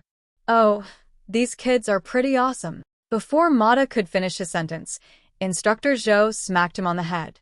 Speak properly. Don't act like a hooligan. Mata's mouth twitched speechlessly. He walked out of the crowd and stood beside the little fatty. What's the matter? Were we on a mission to arrest someone? Aren't you just a few servants and lackeys? Don't be so arrogant. Be careful not to kick an iron plate. Chapter 18:27. What? Brother, do you mean that you are those iron plates? When the servants heard this, they laughed wantonly. Mata, little fatty, and the rest were all wearing the academy's training uniform. In order to increase their income and reduce their expenditure, they were stingy. Every student was given a set of cloth clothes. The clothes of the 2 female students were made of slightly better quality cloth, while the male students were all dressed in the same gray cloth. Duanmuqing, Lu Yu, and the rest thought that the academy's uniform was too ugly, so they kept it at the bottom of their chests the day it was sent. Only little fatty and Mata wore the academy's uniform all day long. They said that they didn't need to wash it if it was worn out, so they could just throw it away like wiping the floor. The servants didn't care about the commoners who wore cloth clothes. In their eyes, Mata and little fatty were poor people who were squeezing into the main cabin. Their young master had to spend thousands of spirit coins every day to stay in the luxurious and noble cabin. How could these commoners compare to their young master's family background? Not at all. Several servants raised their arms and quickly walked toward Xiao Mu and Qi Xianxian. They revealed wicked smiles on their faces and reached out to grab their chests with malicious intent. Bang! The figures that had flipped over rushed out of the deck through the cabin door and crashed onto the ship with a loud bang. How could they still get up? Every one of them clutched their stomachs and wailed in agony. Xiao Mu stepped out of the main cabin with a frigid expression. Little fatty, Mata, Duanmuqing, and the rest followed behind her and rushed to the deck. Throw them into the sea to feed the fish. If she and Qi Xianxian were really weak girls, how could they have a good ending? Looking at their despicable faces, they must have bullied men and women often. Evil people had to be dealt with by evil people. Arbor had never thought that she was good, but she had her own bottom line. However, these people didn't seem to have it. Do you feel a sense of accomplishment when you bully those weak and powerless civilians? They couldn't bully the strong, so they only dared to bully the weak. As soon as Arbor's voice fell, the little fatty and Mata immediately made their move. As if they were grabbing chickens, each of them picked up 2 or 3 of the green-clothed servants and walked towards the end of the deck. Those few people were so scared that their faces turned ghastly pale. They kept begging for mercy, crying out for their parents. Young Master Zhang walked out of the VIP cabin with his arm around a young woman with a slender waist. His expression immediately changed when he saw who it was. "What are you doing?" Zhang Wudan shouted angrily. Tai Feng also came over. Seeing the 4 or 5 servants being caught like chickens, his face changed. "Let me give you a piece of advice. Quit while you're ahead. Don't be so shameless." Plop. Plop. Plop. After a few splashes, the 4 or 5 people were mercilessly thrown into the water by Mata and the little fatty. "How dare you?" Young Master Zhang roared. "Attack." Immediately, 4 or 5 figures darted out from behind him and rushed towards Arbor and Qi Xianxian. Xiao Mu's expression chilled, and a wooden vine that slithered like a snake slithered out from her wrist, whipping the people's running feet with a swish. Pa. Immediately, one of them was tripped by the wooden vine and fell heavily to the ground. Arbor didn't say anything else. She raised her knife and cut off one of that person's ears. A trace of fierceness flashed across her eyes. "Kill them. Make up for yesterday's 2 changes." Chapter 1828. A graceful snow leopard abruptly appeared beside Xiao Mu. In a breath's time, it pounced on one of Zhang Wudan's men and bit him in the throat, throwing him away. Behind him, Mata and the others did not hesitate to act. The 6 spirit masters moved quickly. In less than a second, the 4 or 5 men summoned by Zhang Wudan were all taken care of. Spirit energy circulated in their hands as they looked coldly at the pale-faced Zhang Wudan and Tai Feng. Zhang Wudan immediately took a few steps back in a panic and asked timidly, Who are you?" "Someone who wants your life." Mata's water ball hit Zhang Wudan's chest without warning, sending him flying out and crashing onto the deck, rolling back and forth in pain. Mata stepped on Zhang Wudan's back and took out a dagger from his sleeve. He gestured back and forth in front of Zhang Wudan's frightened face. "I told you not to be so arrogant. Did you kick an iron plate, Zhang Wudan looked at the handsome man in front of him with fear. His whole body exuded a sloppy aura. This person was really ruthless. That dagger was cold, and when it slid against his left and right cheeks, Zhang Wudan was so scared that he almost screamed. Don't kill us, don't kill us." Tai Feng knelt on the ground in fear. He repeatedly cupped his hands and begged for mercy. Yes, we were blind. We didn't know who you are. Please let us go. My father is the head steward of Shantian Hall. Pa. Xiao Mu slapped the left side of Tai Feng's face heavily across the air, and a cold glint flitted across her eyes. "A mere manager of Shantian Prefecture wants to suppress me?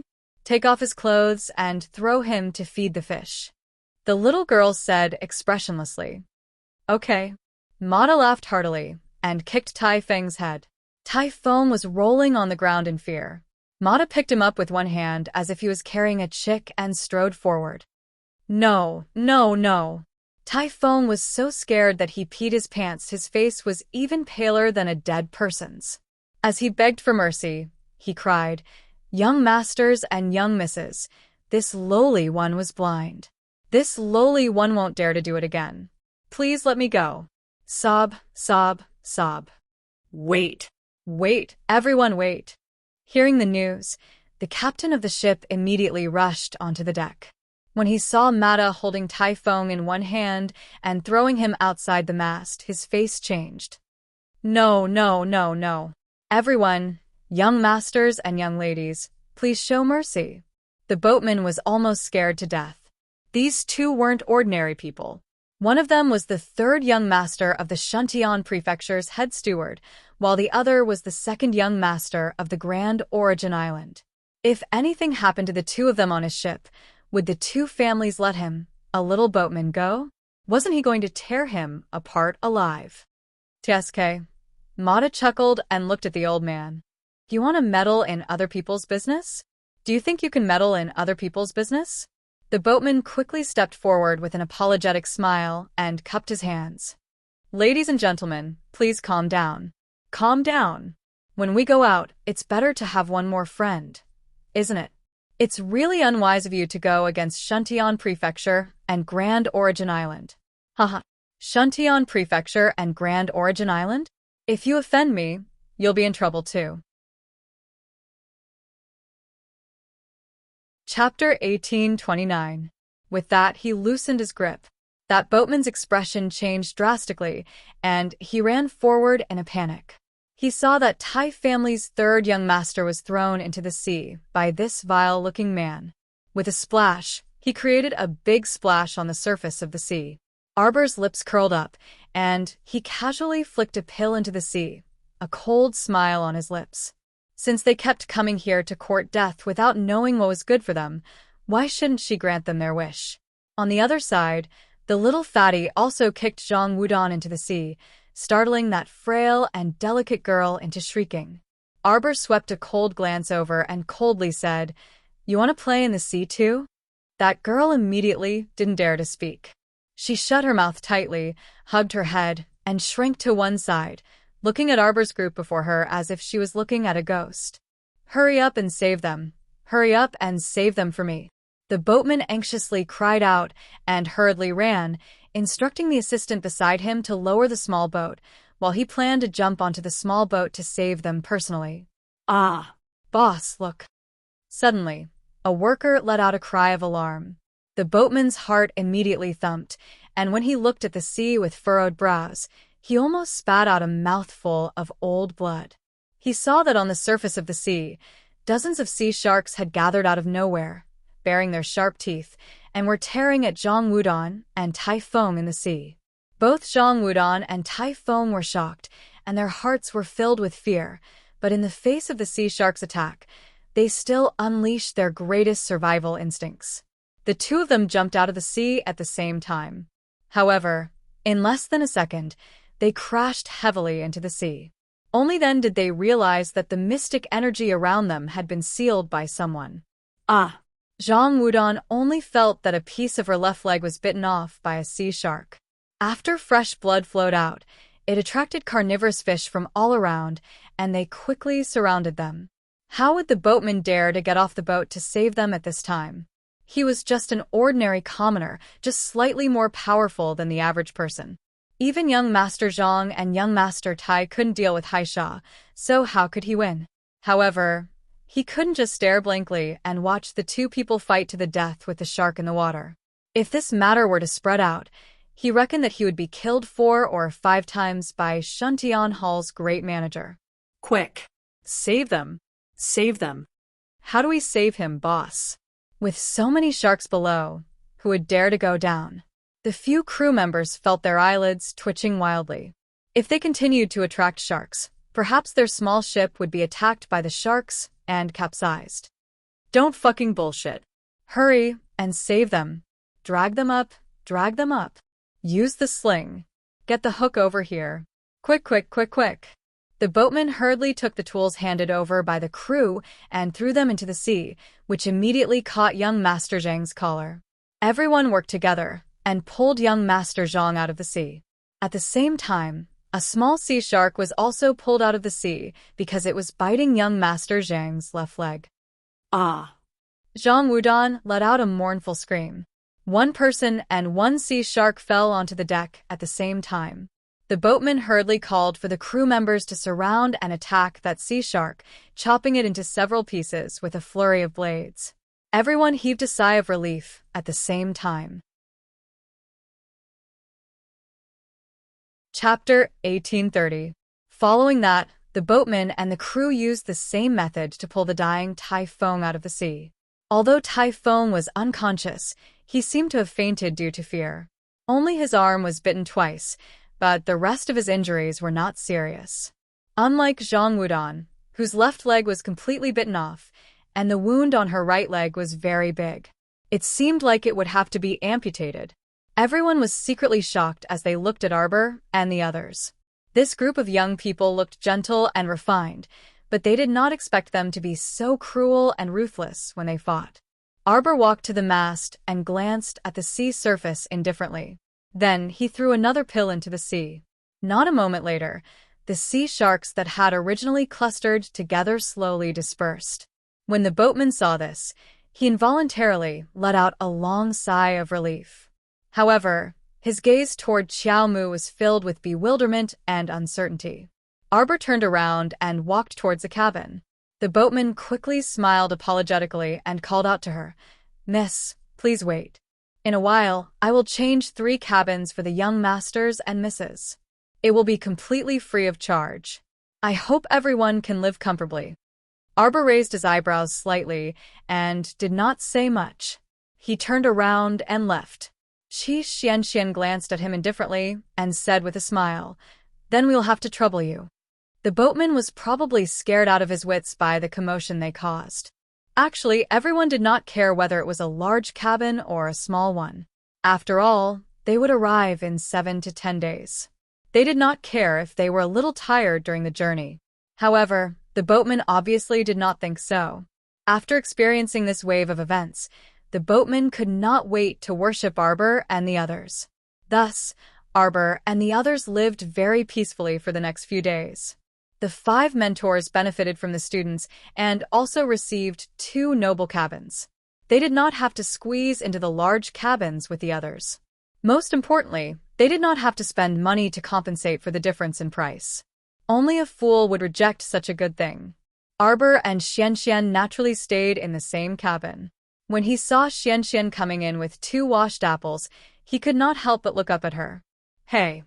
Qi Xianxian walked up with a smile and sat down next to Xiaomu.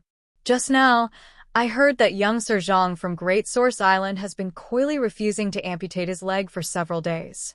Unfortunately, his leg is about to rot, and if he doesn't amputate it soon, it will endanger his life. Therefore, I finally agreed to it today. Just now, when I passed by, I heard that idiot shouting and yelling inside."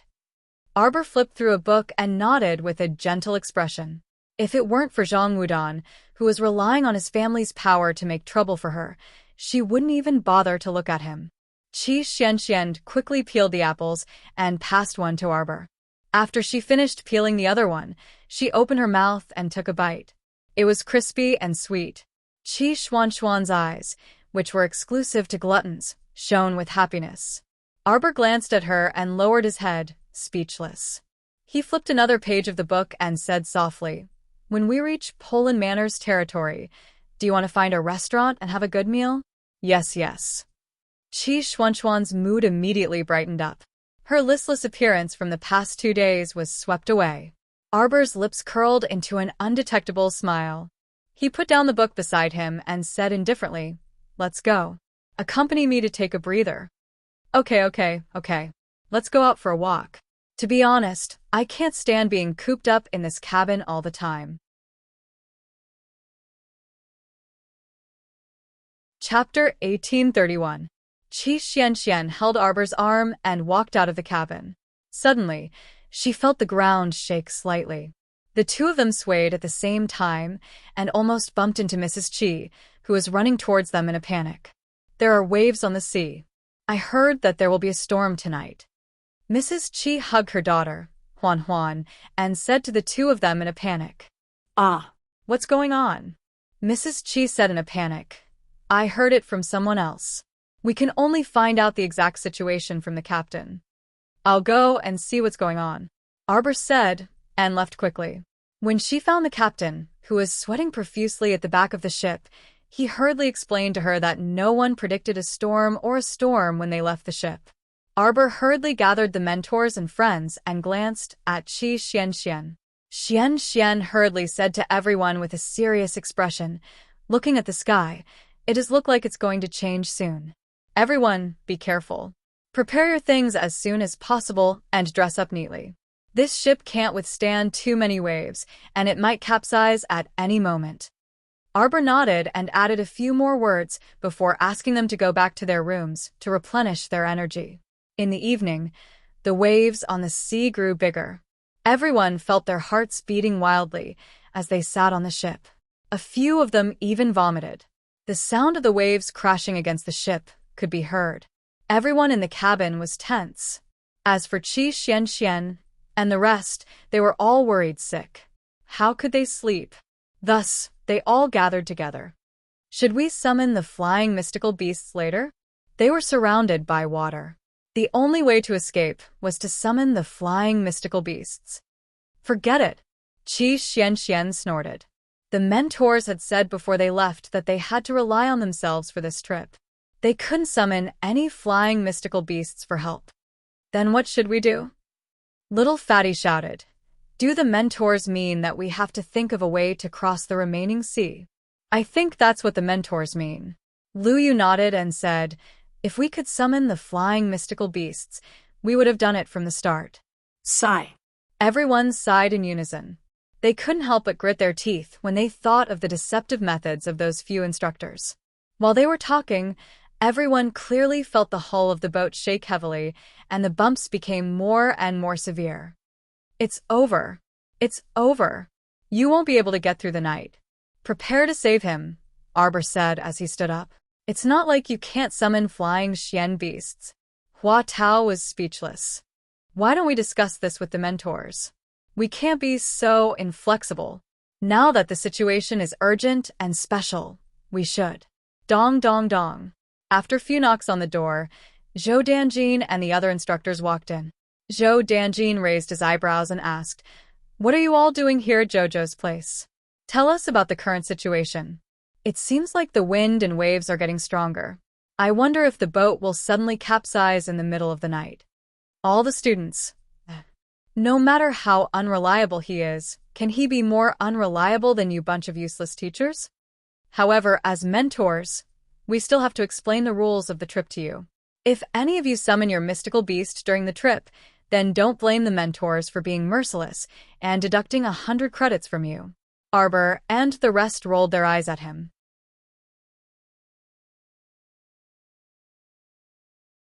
Chapter 1832. Instructor, this isn't good. Little Fatty hurriedly said, look, the situation is urgent. There are still so many people outside waiting for us to save them. Don't worry, the instructors will go and take care of the people in the main cabin. Just take care of yourselves, Zhou Danjin said, then turned and walked out of Arbor's room with Wei Wei and the others. The group of students looked at each other. After a moment, Mata couldn't help but curse in a low voice. A bunch of idiots. What should we do now? They couldn't summon their flying beasts. Were they planning on having them swim back or swim back? Arbor reluctantly took out a small porcelain bottle, poured out 2 pills, and gave one to Duanmu Qing and Little Fatty. Let's act according to the situation later. Since the instructors didn't let them use their flying beasts, did that mean they wanted them to continue flying? Although they had been on the boat for quite some time, it would still take at least 2 days to reach Poland Manor. How could they fly by themselves? Moreover, there wasn't even a place to rest. Jojo. Little Fatty suddenly jumped up in shock and stammered, Don't we have that crimson nimbus boat? As he spoke, he purposely lowered his voice, as if he had a guilty conscience. He glanced back and forth, as if he was afraid that the instructors would suddenly jump out from a crack in the ground. Arbor nodded and glanced at him. Duanmu Qing said indifferently, the problem is how to avoid the eyes and ears of the instructors. Right.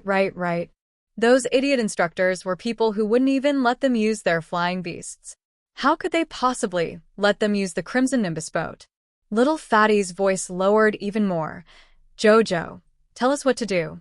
We'll do as you say. Arbor glanced at him and didn't say anything. He walked to the window and looked at the gradually darkening sky. Under the bumpy ride, they really couldn't eat much. They just casually gnawed on a peach to finish their meal. When night fell completely, the boat was indeed tossed up and down by the huge wind and waves.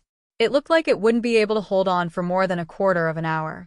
The captain tried his best to get someone to control the rudder, but the wind and waves were too strong. The boat was tossed back and forth by the current. All of a sudden, the group of women sitting in the main cabin heard a loud bang with their hearts on tenterhooks. It was as if some large fish had rammed into their mast. Everyone's hearts were in their mouths. Immediately after, the women felt as if they were sitting on pins and needles, as if the deck under their feet seemed to be creaking and cracking. This sound was simply enough to shatter everyone's nerves. Ah! Mrs. Chi carried her daughter, Huan Huan, and jumped up. She hugged Huan Huan tightly in her arms, and her face turned pale from fright. Zhou Danjin walked out quickly with a sullen face and roared, "Everyone come out! T.S. The commoners who were scrambling to get out of the cabin were all shocked. Finally, under the urging and help of Instructor Zhou and the others, they all boarded the flying centipede. Arbors also came out. They glanced at the flying centipede without batting an eyelid. Chapter 1833. Instructor, you're leaving us behind just like that? The little fatty couldn't help but be furious as he shouted in a rough voice. What do you mean we're leaving? Zhou Danjin slapped the back of his head. The instructors are going to help move these people away. Don't get involved and come over on your own. I believe that all of you will definitely work together and think of a way to cross the remaining sea to meet up with the instructors. After Zhou Danjin's string of extravagant praises, all the students gave him a single expression: indifference. All right, I won't talk to you anymore. The instructors are going to. Instructor Wei Wei and the others have already left. Ah? Zhou Danjin turned around and saw the flying centipede flapping its wings as it flew up with a group of people on its back. Zhou Danjin couldn't help but get angry as he resisted the urge to curse. Damn it, Wei Wei, what are you doing? I can't sit anymore. You can fly by yourself for a while. Zhou Danjin. He saw Wei Wei standing on top of the flying centipede's head while the other three instructors followed suit and posed in a peculiar posture as they squeezed behind Wei Wei. From the looks of it, this flying centipede had reached the upper limit of the number of people it could carry. However, this flying centipede was already carrying hundreds of people on its back. Now that it was flying, it seemed to be especially strenuous. Who knew how long it could last? Wei Wei also frowned helplessly. Instructor, you guys can fly for a while before coming up. He was worried that his flying centipede's body wouldn't be able to take it. Actually, the flying centipede could only carry 300 people at most. However, there were already 400 to 500 people squeezed onto the flying centipede, causing this flying spirit beast to feel the pressure. All right, Instructor and the others nodded. Everyone shamelessly abandoned the little Instructor Zhou and left on the flying centipede without a guilty conscience. Buffed. The little fatty looked at Instructor Zhou's green and red face and couldn't help but burst out laughing. He raised his meaty claws and shook Instructor Zhou's hand forcefully. Instructor, welcome to our flying team. Later, our classmate Duanmu will lead the team in front and will be at the back. Just maintain the formation. Duanmu Qing's mouth twitched. Teacher Zhou was already very angry, but the little fatty still went to provoke him. The little fatty smiled and said, Instructor Zhou, I wonder if you've seen a wild goose before? That's how wild geese fly. One moment they're in a row, the next moment they're in a row. Let's learn from them later. It's fine, Instructor. It's just a 2-day flight. Scram. Instructor Zhou flew into a rage out of humiliation. He lifted his leg and kicked the little fatty's butt. The little fatty covered his butt and looked back at him with an aggrieved expression. Why did you kick me? What we should do now is to be of one mind as teachers and students. Why don't you lead the team and lead us? Mata chuckled and coughed a few times. He looked at Instructor Zhou, whose face was ashen. Instructor, I think that little fatty's suggestion is very good. You will be our leader, flying all the way, and we will shout the slogan from behind. Teacher Zhou of the Top Academy. Teacher Zhou of the Top Academy will definitely encourage you along the way. Zhou Danjin's eyebrows twitched as he yelled at them. You students can fly by yourselves. Instructor, I'll take my leave first. Instructor, you're not coming with us? Mata called out eccentrically. Chapter 1834. Seeing Instructor Zhou's speed increase and disappear into the night, little Fatty couldn't help but burst into laughter. You're the one who didn't want to follow us. At this moment, the ship was already sinking slowly in the wind and waves. Everyone leaped into the air and set up a defensive barrier around themselves to block the torrential rain. Arbor turned to look at the broken ship and frowned slightly. He suddenly asked, "Did you see that Zhang guy? I purposely took a look just now." Zhang Wudong and Typhoon weren't on Instructor Wei Wei's flying centipede, Qi Xianxian said with a frown. It was possible that the cripple Zhang Wudong had already been buried in the fish's stomach. However, Typhoon only had some superficial wounds and would recover completely after a few days of rest. How could a mystic cultivator like him not be able to escape from the soaked cabin? Arbor retracted his gaze and waved his hand. Everyone saw a huge 3-story ship seemingly fly into the sea from outer space, riding the wind and waves. After it entered the water, it stirred up huge waves with a splash. Everyone was overjoyed. They finally didn't have to suffer the wind in the storm. Everyone had a ship. Little Fatty was especially overjoyed. With a ship, he didn't have to fly bitterly anymore. He even earned a flight pill from Jojo for free. After Arbor and the others boarded the ship, they heard Qi Xianxian, Little Fatty, Mata, and the others exclaim in surprise. This time, even Duan Muqing, who had always been steady, revealed astonishment in his eyes. Huadao couldn't help but exclaim, "This ship is too luxurious and exquisite. I really didn't expect that an old man I've never met before would be so generous as to give Jojo such a spacious and luxurious ship." Mata sighed with emotion. "Why can't I encounter such a good thing?" Arbor glanced at him. "Aren't you going to choose a room?" I choose first."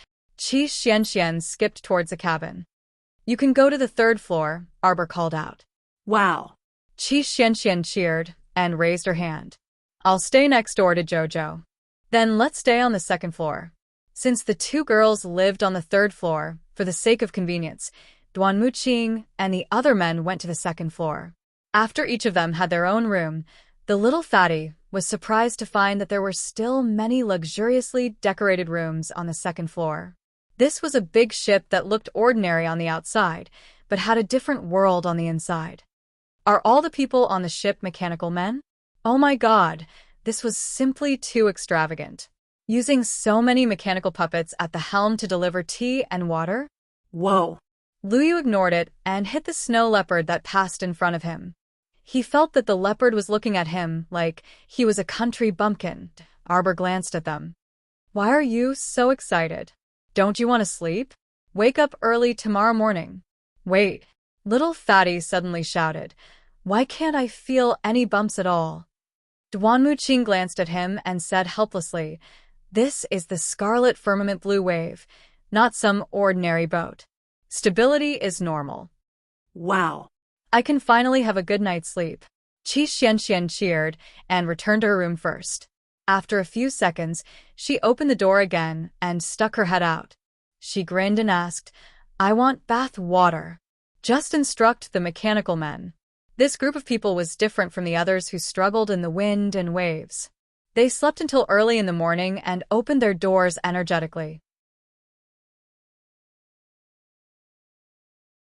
Chapter 1835. Haha, the sky is clear. Looking over. The sky was clear and blue as if it had been washed by water, transparent and clean. "I slept so well last night." Jojo. Qi Xianxian saw the door to the room next door open and quickly ran over. She chuckled and said, "What breakfast is there?" "Steamed buns, porridge, fruits, pastries, and snacks. We have everything." Arbor pulled her towards the dining room on the 1st floor of the ship. "Wow, I feel so blessed." Looking at the sumptuous breakfast on the table, Qi Xianxian held her small face with a love-struck expression. "All right, sit down and eat." Arbor called Duan Muqing and the others who had just entered the dining room to sit down. 2 to 3 mechanical puppets quickly set up the plates and tidied up the tablecloths. They looked abnormally hardworking. "Jojo, luckily we had your ship this time. Otherwise, we would have been killed by the instructors." In the situation yesterday, there were strong winds and huge waves. If they were swept into the sea, not even their bones could be found. Arbor drank a mouthful of porridge and looked up at Qi Xianxian. Hurry up and eat. Do you think Instructor Wei Wei brought such a large group of people and left? Have they reached Poland Manor yet? Definitely not. Little Fatty chewed on a piece of plum blossom cake and chuckled. However, compared to Instructor Wei Wei and the others, I want to know more about Instructor Zhou's situation. Instructor Zhou, are you alright after flying through the night with strong winds and heavy rain? Ha ha ha. Everyone looked at each other and laughed tacitly. Arbor glanced at them. We are about a day's journey from Poland Manor. When we are about to reach Poland Manor, Jojo, put away the red firmament blue waves and pretend to fly for a while. Mata suggested. Arbor nodded. Actually, she didn't really want to fly either. Moreover, looking at Instructor Zhou's ashen face and defeated expression, it seemed like he didn't really want to fly across the sea. After everyone had eaten their fill, they let the mechanical puppets cut a plate of oranges. They ate while discussing how to get the instructors back one by one. Now that he had tricked Instructor Zhou, Instructor Wei Wei was equally despicable. He had to do the same to him. Xiaomu gazed at them silently before saying expressionlessly, I suggest that we find a moonless and windy night to simply put Instructor Wei Wei in a gunny sack and give him a violent beating. Everyone was speechless. If I use the talisman on him, he will definitely come after me. Arbor said calmly, I'll just put a sack over him and punch him. Even if he suspects that I did it, he won't have any evidence. Good idea. In this way, he can only pinch his nose and accept this beating. Who would have thought that the first person to jump out in agreement would actually be Jiang Shaoxin, who usually put on a serious face all day long? After a heated discussion, they unanimously decided that they would do as Jojo had said when they arrived at Poland Mansion. They would find a moonless and windy night. Help! Help! Ah! Why does this voice sound so familiar? Isn't this Instructor Zhou's voice? Qi Xuanxuan's ears were sharp. She subconsciously stood up and walked towards the deck. Everyone followed her out. When they looked carefully, their eyebrows twitched. Zhou Danjin was hugging a piece of wood and floating on the sea. He was waving at their ship. Chapter 1836. We were just talking about Instructor Zhou. I didn't expect to see him floating on the sea in the blink of an eye. Everyone held back their laughter and looked up at Instructor Zhou, who was floating on the sea with a piece of wood in his arms. Zhou Danjin's eyes lit up. Naturally, he also noticed the group of little brats standing on the boat. He quickly waved his right hand at Arbor and the others and shouted, Jojo, Mata, Fatty, students, quickly pull the instructor up. Everyone stood on the boat unmoved and stared at Instructor Zhou, who was floating on the sea with a piece of wood in his arms. Mata smiled and asked, Instructor, why are you in the sea? Instructor Zhou was like a drowning animal. He hugged the piece of wood and said angrily, It's a long story. Come, throw a rope down and pull the instructor up first. Fatty quickly shook his head and said, That won't do. Instructor, if we pull you up, you'll accuse us of cheating and deduct our academy points. What should we do? Zhou Danjin immediately said angrily, Does the instructor look like such an unreasonable person? Fatty touched his chin. I feel like the instructors are all like that. Zhou Danjin was speechless. Stop talking nonsense and quickly pull the instructor up. Don't worry, you saved the instructor. Of course, the instructor won't deduct your points. That won't do. If we pull you up later, you won't admit it and will cheat us again. We won't be able to take it. Mata shook his head and said, Bullshit. Instructor Zhou cursed furiously in his heart, but on the surface, he still smiled and said, No. Instructor, we'll only believe you if you write a guarantee. Zhou Danjin was speechless. These fucking brats. All right. Pull me up first. See if I don't kill all of you brats when I get up. Zhou Danjin couldn't breathe. If he hadn't flown for half the night and fought against the storm for so long before finally falling into the sea exhausted, would he be so fucking aggrieved? Wait. Where did these brats get such a big boat? Looking at the situation, the brats seemed to have rested well while he fought against the storm for an entire night. Ao. Instructor Zhou only wanted to go crazy. If he could, he wished he could drag the little fatty and his gang over and give them a good beating. Hurry up and pull the teacher up. Zhou Danjin gritted his teeth. Duanmu? Duanmu Qing looked at him helplessly, then glanced at Arbor. Seeing that she didn't object, he waved his hand. A green vine stretched out from between his fingers and flew in front of Instructor Zhou in a crooked manner.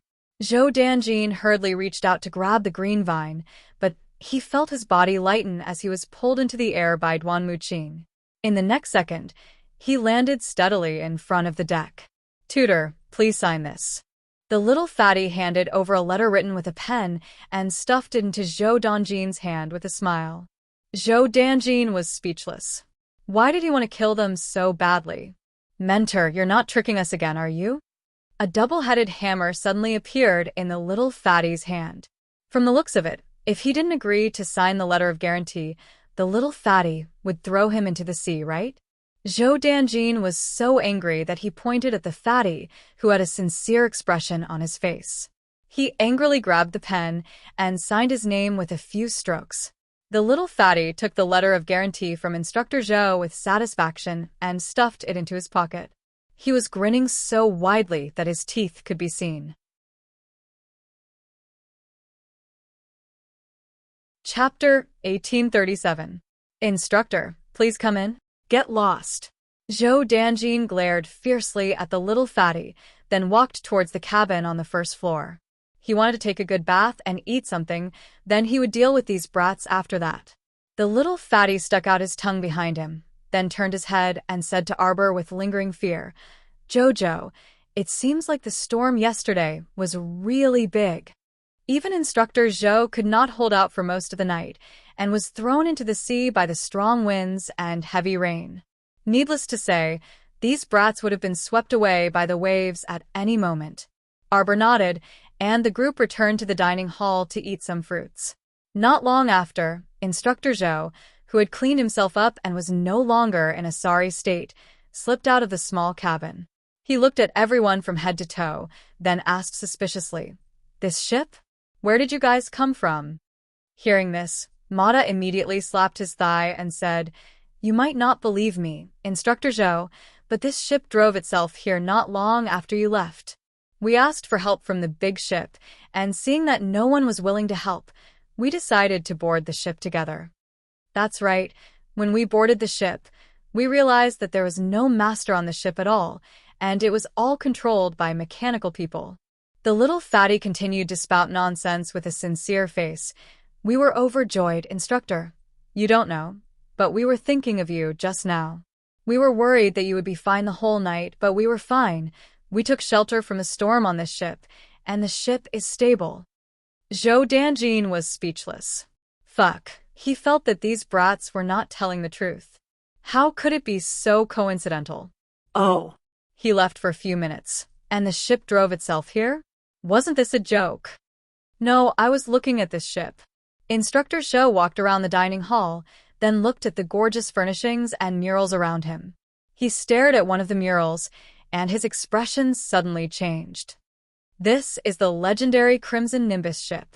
The group of brats who underestimated Instructor Zhou's education level looked at each other and at the same time revealed a confused expression. "Instructor Zhou, what are you talking about? What Crimson Nimbus ship? This is a legendary sacred artifact." Zhou Danjin frowned and pointed at a mural. "Look at this mural. It's the entire process of craftsmen crafting the ship. Among them, there was even a grandmaster who was using a refining furnace to refine the essence of the materials. This process seems to have taken a long time." Instructor Zhou kept looking at the moving murals. Behind him, the group of students looked at each other and couldn't help but criticize in their hearts. They stayed here for a night and didn't pay attention to the mural at all. They just skimmed through it. How could they have the time to study the contents of the mural in detail? Indeed, a mentor was a mentor. Although he usually didn't look very reliable, when it came to knowledge, all the students could only sigh in admiration. "Where the hell did you get the ship?" Zhou Danjin looked at the people of Arbor with a serious face. This thing can't appear in the middle world. Tell us the truth.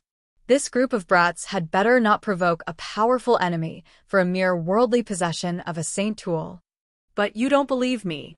I already said that it came riding the wind and breaking the waves, so we just went with the flow.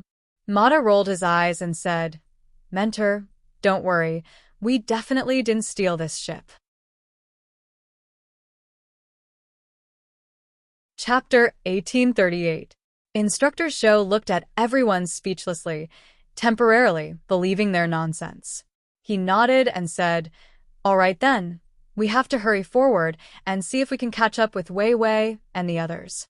Even though Wei Wei had been heartless to him, he still couldn't be unjust to him. Arbor lowered his eyes, silently. Duan Muqing coughed lightly and said, Let's try our best to hurry forward, but we can't be sure when this ship will turn back. What do you mean? Duan Muqing means, didn't it sail with the current?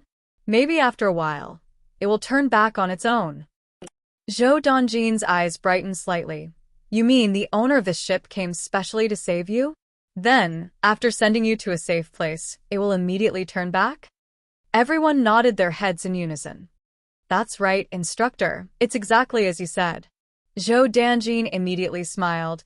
Instructor, I wonder which expert saved you. If there's a chance, I would like to meet him and thank him in person.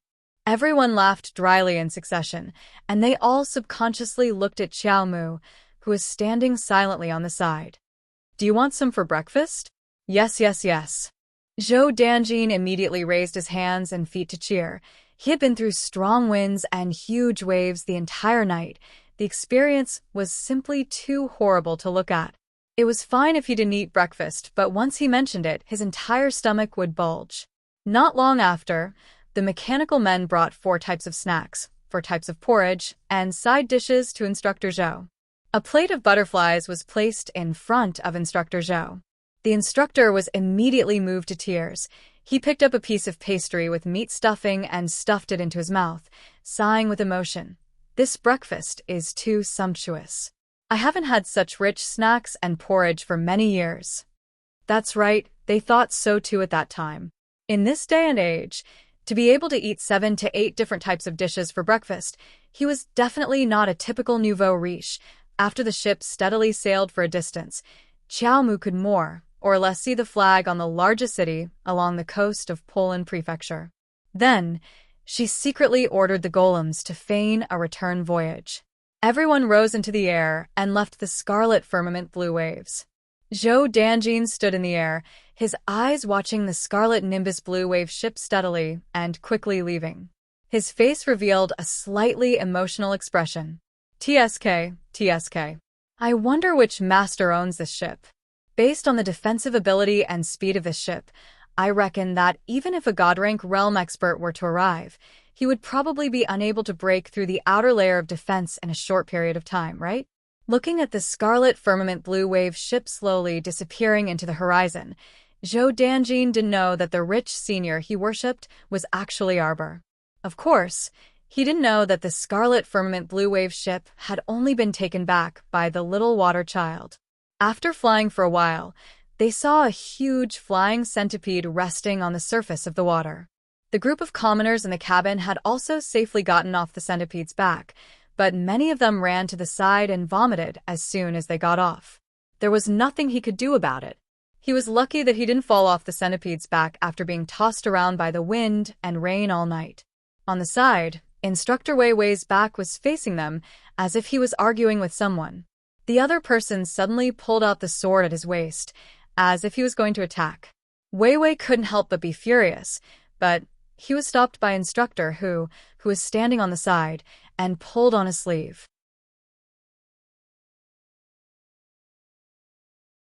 Chapter 1839. Arbor and the others descended from the sky and landed beside Instructor Wei Wei. They immediately attracted the attention of the group of soldiers guarding the city gate. The group of soldiers stared at them sternly.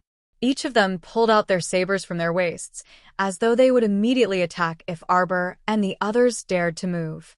What happened? Arbor asked coldly. He was actually not very interested in this matter. Instructor who said, You all rushed over. You're quite fast. It's said that there's trouble in the city and people are being arrested, so the city gate is temporarily closed. It's said that it will only open in the evening. How can it be in the evening? It was not even noon yet. Making these people wait outside the city gate for 4 to 6 hours was nothing to martial artists, but it was too unkind to the old, weak, women, and children. Arbor glanced at Mrs. Chi and her daughter, who were sitting paralyzed at the side. He took a few steps forward, bent down slightly, and touched Huan's slightly hot forehead. He took out a medicine bottle from his sleeve and gave it to Mrs. Chi. Feed Huan. She should feel better after a while. Mrs. Chi hurriedly took it and thanked him. What happened in the city? Who knows? A few fishermen who were also waiting to enter the city angrily said, I heard that a few strange spies sneaked into our city lord mansion. The leader seems to have a very rare plant-type spirit beast. Arbor blinked his eyes. They stole some valuable information from your city lord mansion? I didn't hear about that. That person shook his head and said, what we know is also very limited. Anyway, the city lord mansion issued a notice saying that they want to capture those people alive. I don't know what heartless things they did to make the city lord so angry. Instructor, why don't we stop wasting time here? Directly ride the flying spirit beast to that academy in Poland Prefecture? Heavenly Academy. Oh right, Heavenly Academy? How about it? Hearing this, Wei Wei thought for a moment before nodding. All right. Their time was limited to begin with, and they really couldn't afford to waste time. Naturally, they couldn't just wait here. However, Wei Wei glanced at the group of people who had escaped from the ship and were now like frosted eggplants after a night of torrential rain. He could not bear to see them like that. What about them? Duanmuqing glanced at him indifferently, then retracted his gaze and lowered his eyes. Teacher, you can't save the entire world. They had already saved most of the people on the ship, which was already considered extremely benevolent. How could they be obligated to help them after they entered the city? If that was the case, one person wouldn't be able to cope no matter how much energy he had. Wei Wei couldn't help but be stunned, and then he sighed and nodded. All right then, let them wait here for the city gates to open. They boarded Instructor Wei Wei's flying centipede and soared into the sky. Shuttling through the clouds, they headed straight for Dai Zhong Mountain. In the city, a black figure suddenly stopped and looked up at the sky, only to see a flying centipede turn into a faint shadow and disappear into the horizon. The sudden stop almost caused Dao Wuji to bump into his back. He couldn't help but grumble. Boss, why are you in a daze? I seem to have sensed Jojo's aura. Prince Mo muttered to himself. Boss, what are you talking about?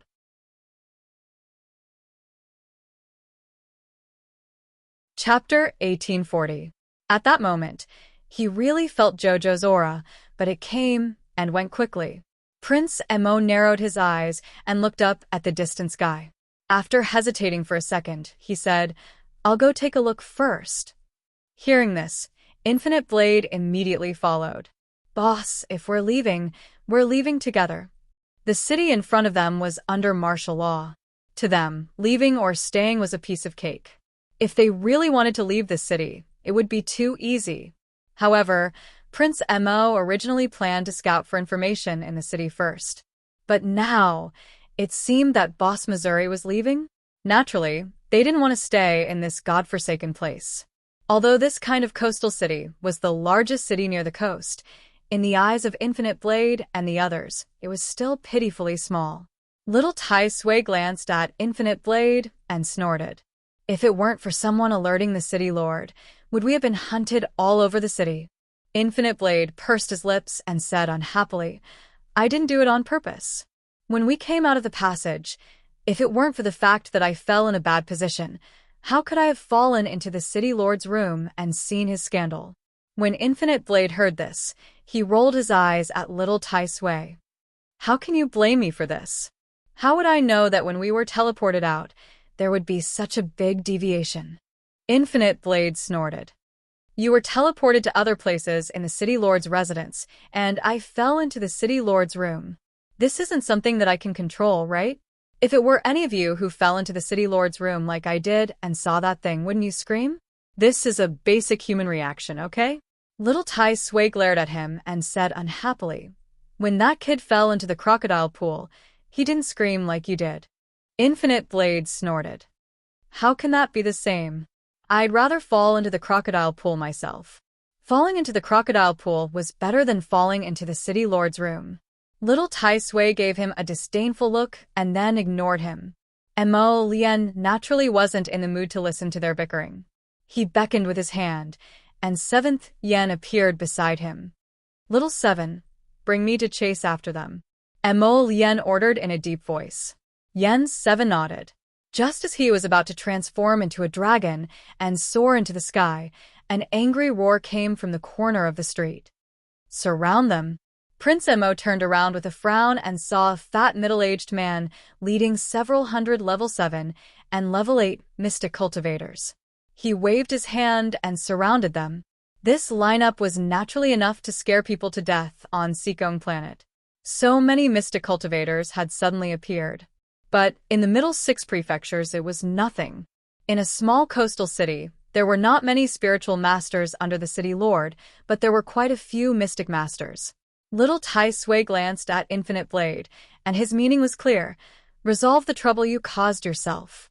Dao Wuji didn't need Little Tai Sui to say anything. He immediately took a few steps forward and stood in front of everyone. He looked at the city lord, who looked at him with disdain. "City lord, what a coincidence. We meet again. Go." How could the fat city lord be in the mood to talk nonsense with him? He pointed 2 fingers, and the large group of mystic cultivators behind him swarmed toward them.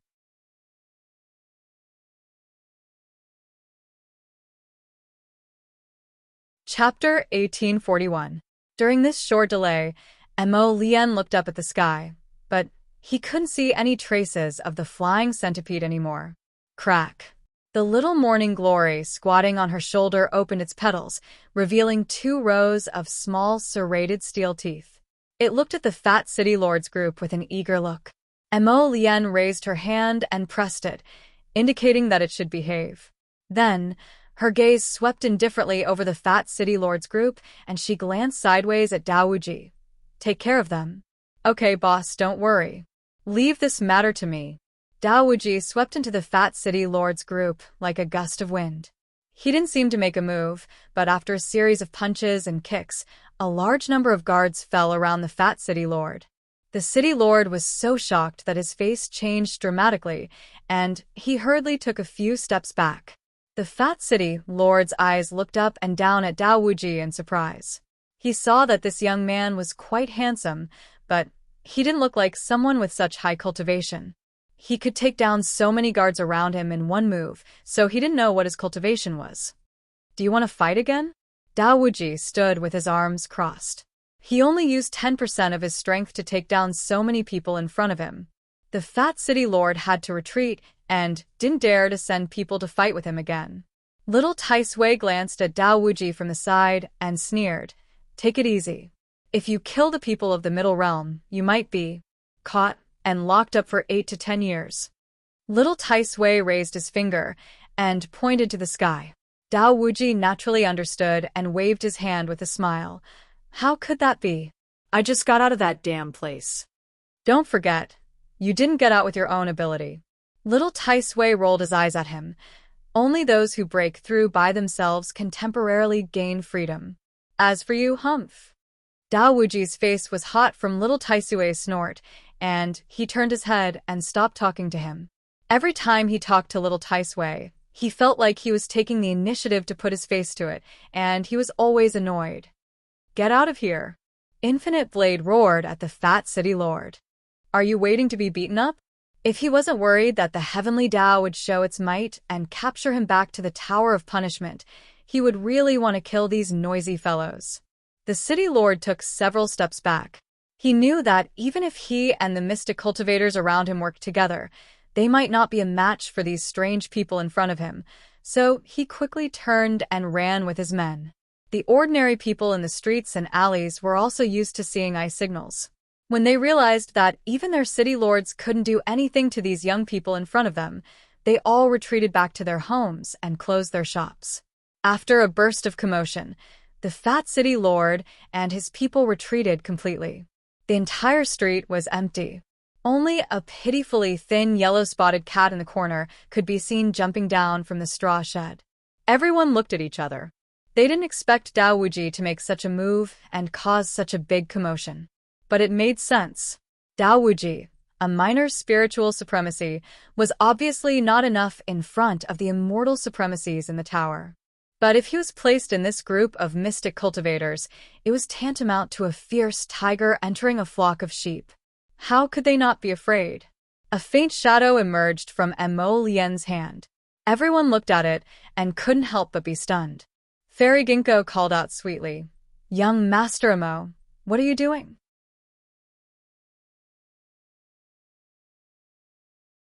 Chapter 1842. Which normal person would be willing to take out a strand of divine sense so easily? But this young master, Mo, didn't even blink. He took out several strands of divine sense in a row and sent them in several directions. They didn't know what he was anxiously looking for. Fairy Ginkgo pursed her lips and didn't care that young master, Mo, ignored her. She swayed her slender waist and asked in a delicate voice, "Mo." Lian ignored her and walked past her. With a light leap, he jumped onto the back of 7th Yen, who was transforming into a dragon and ascending to heaven.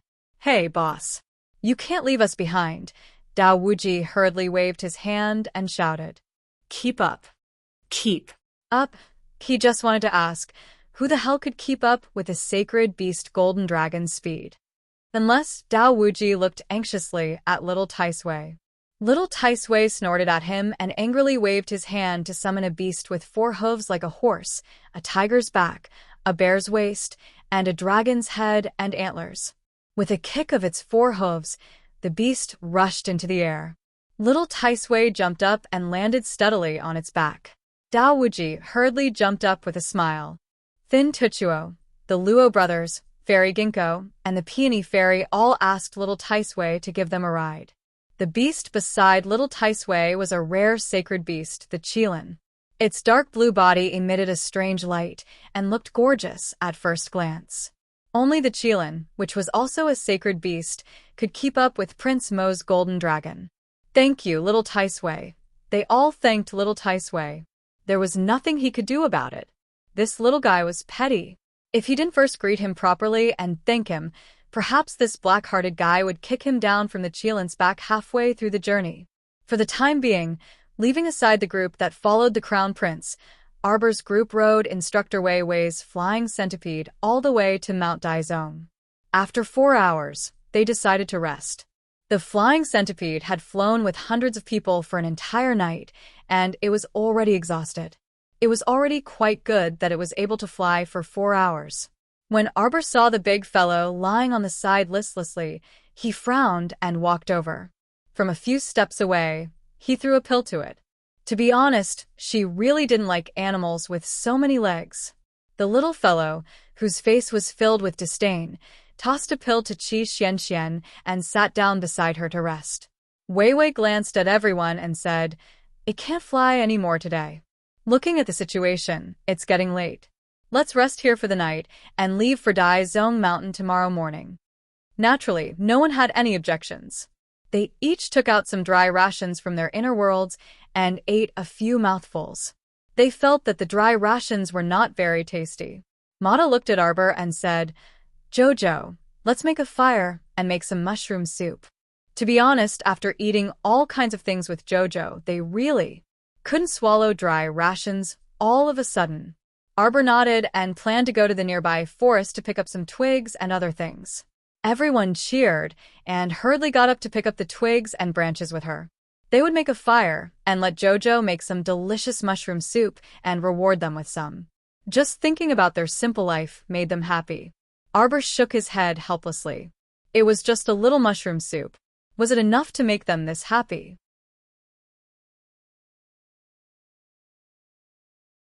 Chapter 1843. In addition, ever since Instructor Zhou ate that sumptuous breakfast, Arbor always felt that the way he looked at her was a little creepy every time it was mealtime. It was now nearing the end of November. Once night fell, the weather would turn slightly cooler. Arbor, Qi Xianxian, and the others entered the forest. Everyone spread out and picked up branches in all directions. However, after Xiaomu bent down to pick up 2 sticks, she stopped and cast a sidelong glance behind her before coldly saying, "Since you've come, why are you still hiding?" Come out. There was a rustle at the back of the forest. Then 2 men with decent looks walked out.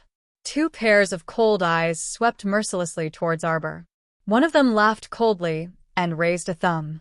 The little girl is quite sensitive. It's a pity that just relying on the sensitivity of your spiritual sense is completely insufficient. As he spoke, that person quickly arrived in front of Arbor. A dagger appeared in his hand, and he slashed horizontally towards Arbor's neck. This was a savage and ruthless knife that wanted to buy her life. Arbor naturally didn't know who was so vicious as to chase her here and buy her life. However, she was very clear about one thing. She wouldn't let any of these people go. They were already here to take her life. Why would she be polite to them? Arbor's eyes narrowed. Dozens of talismans flew up and landed on her body. After the mystic guiding talisman array was activated, Arbor immediately rushed towards one of the people without hesitation. She even slashed her dagger at his throat. What kind of joke was this? Someone was already pointing a dagger at her throat. How could she be polite and hesitate? That person was clearly stunned. It was as if he didn't react. He didn't expect Arbor to act so quickly. In a daze, he nimbly retreated backwards. However, his shoulder was unexpectedly crushed by a leopard claw. That person's expression didn't change. He quickly took out something from his pocket and threw it in Arbor's direction without hesitation. If this hit, even if Arbor didn't lose a life, he would probably lose half of his life. Arbor was not alarmed. He coldly glanced at the other party, then turned around and shot back like lightning. In his hand was clearly a spiritual energy ball. Moreover, it was a spiritual energy ball that was around level 13 or 14. Naturally, it was very powerful. Arbor threw out a series of defensive talismans to surround himself and immediately activated his eggshell defensive barrier. Although she managed to dodge it at the first moment, the explosion of the spiritual energy ball still affected her. However, she had added several layers of defense, so she wasn't affected too much. These 2 men looked extremely ferocious, and they seemed to be fighting without regard for their own lives. After one of them threw a spiritual energy ball at him, the other immediately took his place. He stepped forward and took out a long sword. As he waved it, a thick water spirit condensed into 7 or 8 palm-sized balls of water spirit. They flew towards Arbor. However, those water balls were really insignificant in Arbor's eyes. With the holy water she controlled, she only needed to release a slight pressure to cover the power of those water balls. Arbor's gaze turned sharp. The water in her hand was like 5 thin snakes that suddenly drilled out from between her fingers. They directly collided with the 7 or 8 small water balls thrown by the other person. After a few bangs, the 7 or 8 water balls were completely swallowed up by Arbor's water spirit power.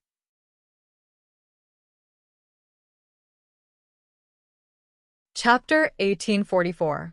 Cough, cough, cough. That person looked up at Arbor in shock and coughed a few times. The other man was clearly stunned as well. Then, he raised his hand and clenched his fist as he stared at Arbor with an indignant expression. Arbor didn't care. Since they were already mortal enemies, why should she care about the disrespect of 2 dead people? Arbor reached out and grabbed the ferrule in her hand.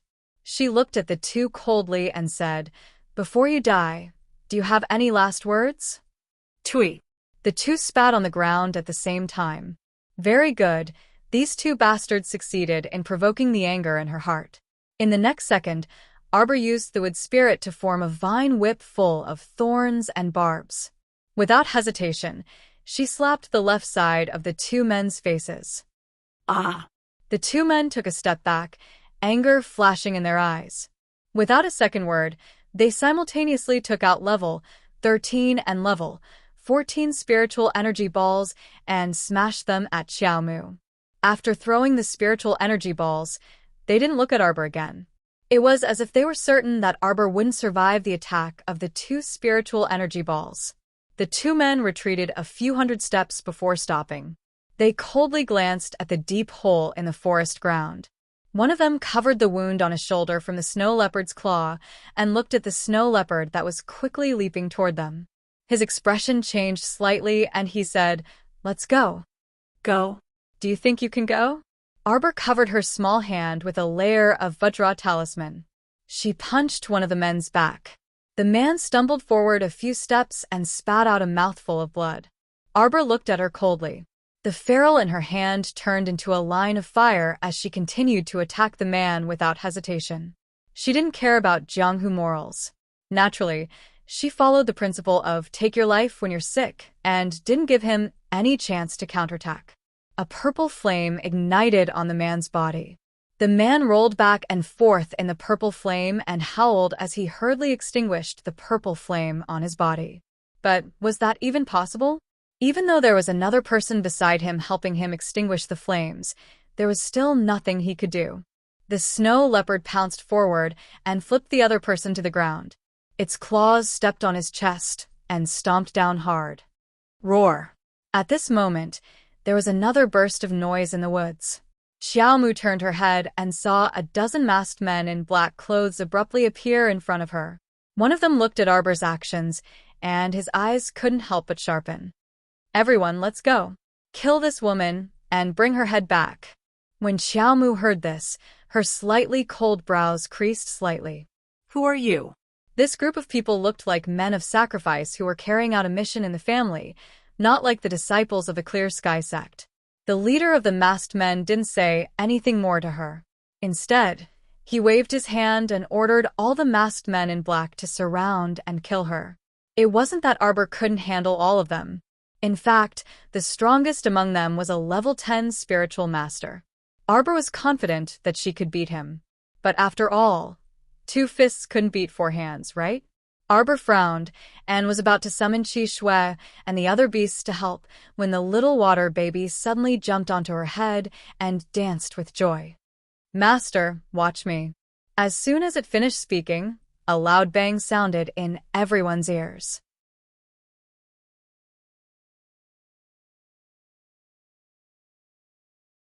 Chapter 1845. The dozen or so masked men in black who heard the loud noise looked down at the same time and were horrified to find that the soil under their feet seemed to be suddenly manipulated by something. Not only did it all crack open, but there was even a terrifying huge water flow that crashed onto their bodies. The group of masked men in black who were caught off guard were swept left and right by the water flow that rushed out from the ground and fell to the ground, unable to get up.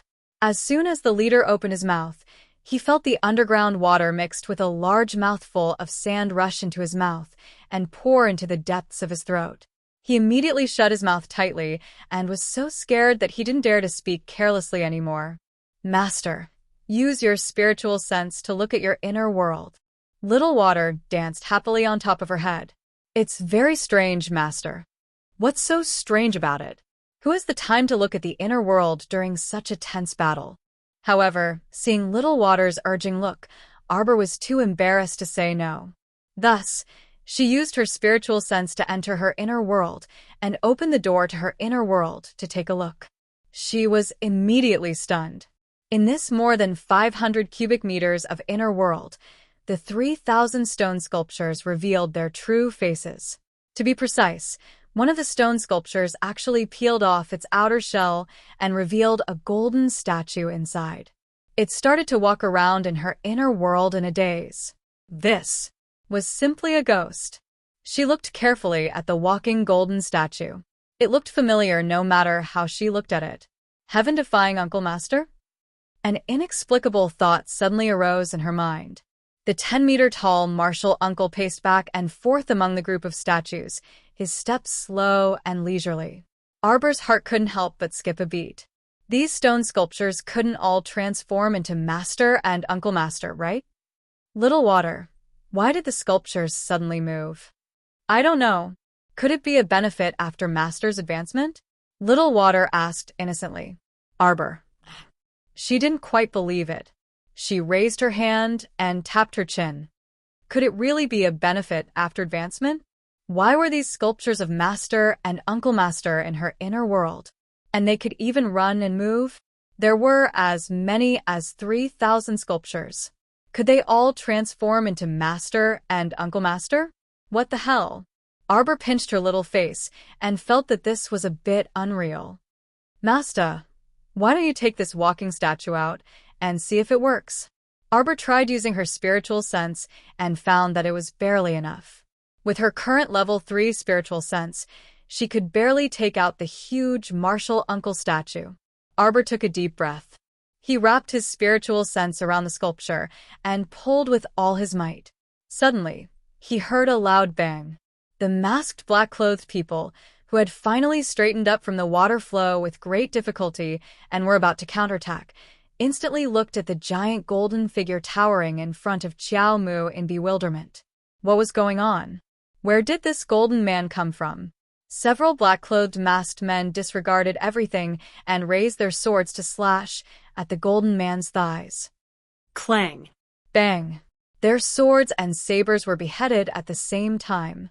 Of course, it was broken by the hardness of the golden man. One of the black-clothed men looked in horror at the golden statue that was looking down at him in a daze.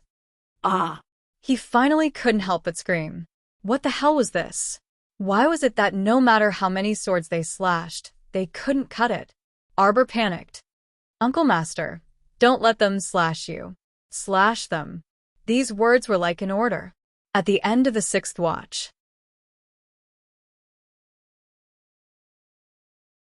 Chapter 1846.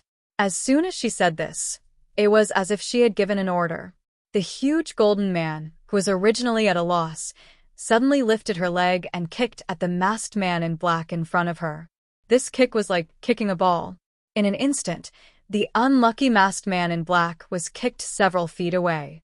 He rolled on the ground and cried out in pain, unable to get up on the spot. Arbor secretly clenched her small fists and looked up at the golden man, who had suddenly exploded with power. She hurriedly took 2 steps back and made an open space for them to fight.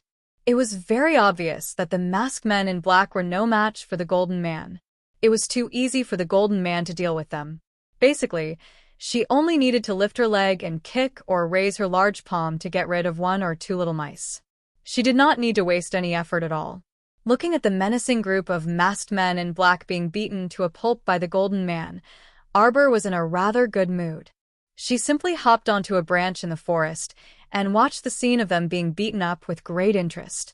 The masked men in black had originally wanted to escape. Unfortunately, as long as any of them had this thought and tried in vain to get away from the golden man, they would be hit by a ray of golden light from the golden man's hand. Arbor looked carefully and realized that what flew out of the golden man's hand were actually golden needles. They were as thin as gadflies and as fast as lightning. In just a moment, 7 or 8 masked men in black were knocked down. From the beginning to the end of the battle, it did not take more than 10 minutes. Looking at the wailing masked men in black rolling back and forth on the ground, Arbor nodded in satisfaction. She ran down from the tree and hopped to the golden man's side. She hugged her thigh and climbed up a little. In a flash, she climbed onto the golden man's shoulder and sat down. Qiao Mu propped up her chin with one hand as she mused. Why did it seem like climbing up while hugging the gold figurine and sitting on her shoulder was a habitual action? She did it almost without thinking. Casting aside this strange thought, Arbor lowered her head and glanced at the dozen masked men in black who had completely lost their ability to fight. At this time, Duanmu Qing, Qi Xianxian, and the others who had rushed over after hearing the sounds of fighting were all calling out her name nervously. Arbor quickly regained his senses and waved at them. I'm here. Duanmu Qing and the others quickly ran over and raised their heads to look at Arbor, who was sitting on the golden man's shoulder. Fatty was the first to call out. Jojo, what are you doing? Where did this golden man come from? Arbor waved at them and raised his hand to pat Golden Man's slippery head. He slid down from her shoulder and ran to the crowd. Come and greet my martial uncle. What? Qi Xianxian and the others stared at her in confusion.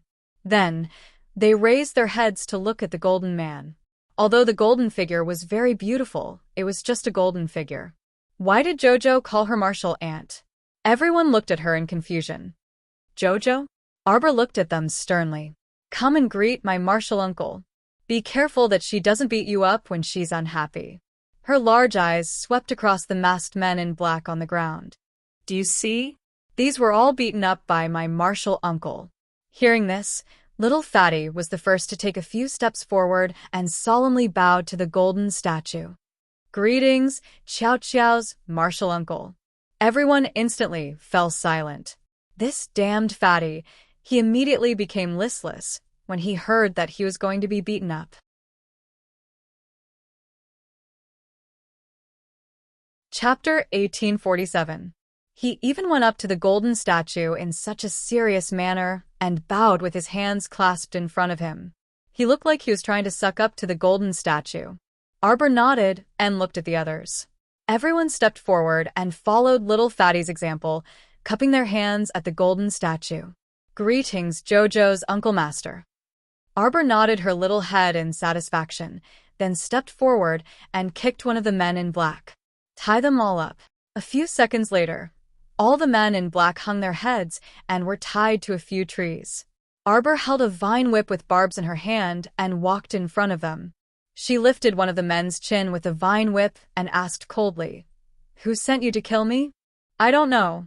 That man gritted his teeth and snorted angrily. Arbor looked at him coldly and swung the vine whip with barbs heavily onto that man's body.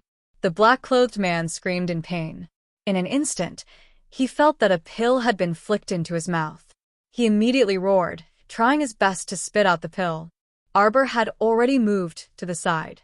Seeing him spit it out a few times and his expression changed greatly, she couldn't help but sneer. "Don't waste your energy. This pill melts in your mouth and melts in water. Wanna vomit? In your next life?" That man in black looked up at her angrily and shouted hatefully, What do you want?" Arbor didn't waste time with him. She turned and walked to another man in black beside him. "Who sent you to kill me?" No, I don't know." "Yo, you're quite stubborn." The little Fatty kicked the black-clothed man in the stomach and opened his mouth. "Qiao Qiao, feed him one too." They swallowed the poison that Arbor rewarded them. Their bodies trembled, and they were drenched in sweat. Soon, the other men in black saw that their companions who swallowed the poison were starting to take effect. Seeing each and every one of them screaming miserably as they leaned against the trees on their last breaths, it was as if they were going through the trials of the Sea of Hellfire. Seeing this, Yang Kai couldn't help but feel a chill run down his spine. Arbor kicked one of them. "How's that?" After that person swallowed the medicine, he felt as if his insides were burning, as if there was a real flame burning his internal organs. However, this was not the scariest part. The scariest part was that after being burned by the fire, he felt as if his internal organs were being cut by a sharp weapon. That kind of pain and fear was really uncomfortable. Arbor glanced at them coldly and walked up to a trembling boy. He gently patted the boy's face with his vine whip. "Do you know what they will do next? Don't worry, you won't die within a month. It's just that the pain you'll experience will make you wish you were dead. Of course, you men of sacrifice are not even afraid of death. Of course, you are not afraid of pain, right?" No. The man in black, who was treated so gently by her, turned pale with fright. His entire body trembled like a sieve. "Who sent you to kill me?" Arbor asked gently. Although his voice was gentle, when it entered the ears of the men in black, it was like a touch of ice under the tip of a knife, penetrating into the depths of their bones and blood. "Scary. It's Master Yu," the man in black said. Arbor's vine whip landed on his face. "You don't even know how to make up a lie? Do you know what happens to people who lie to me?"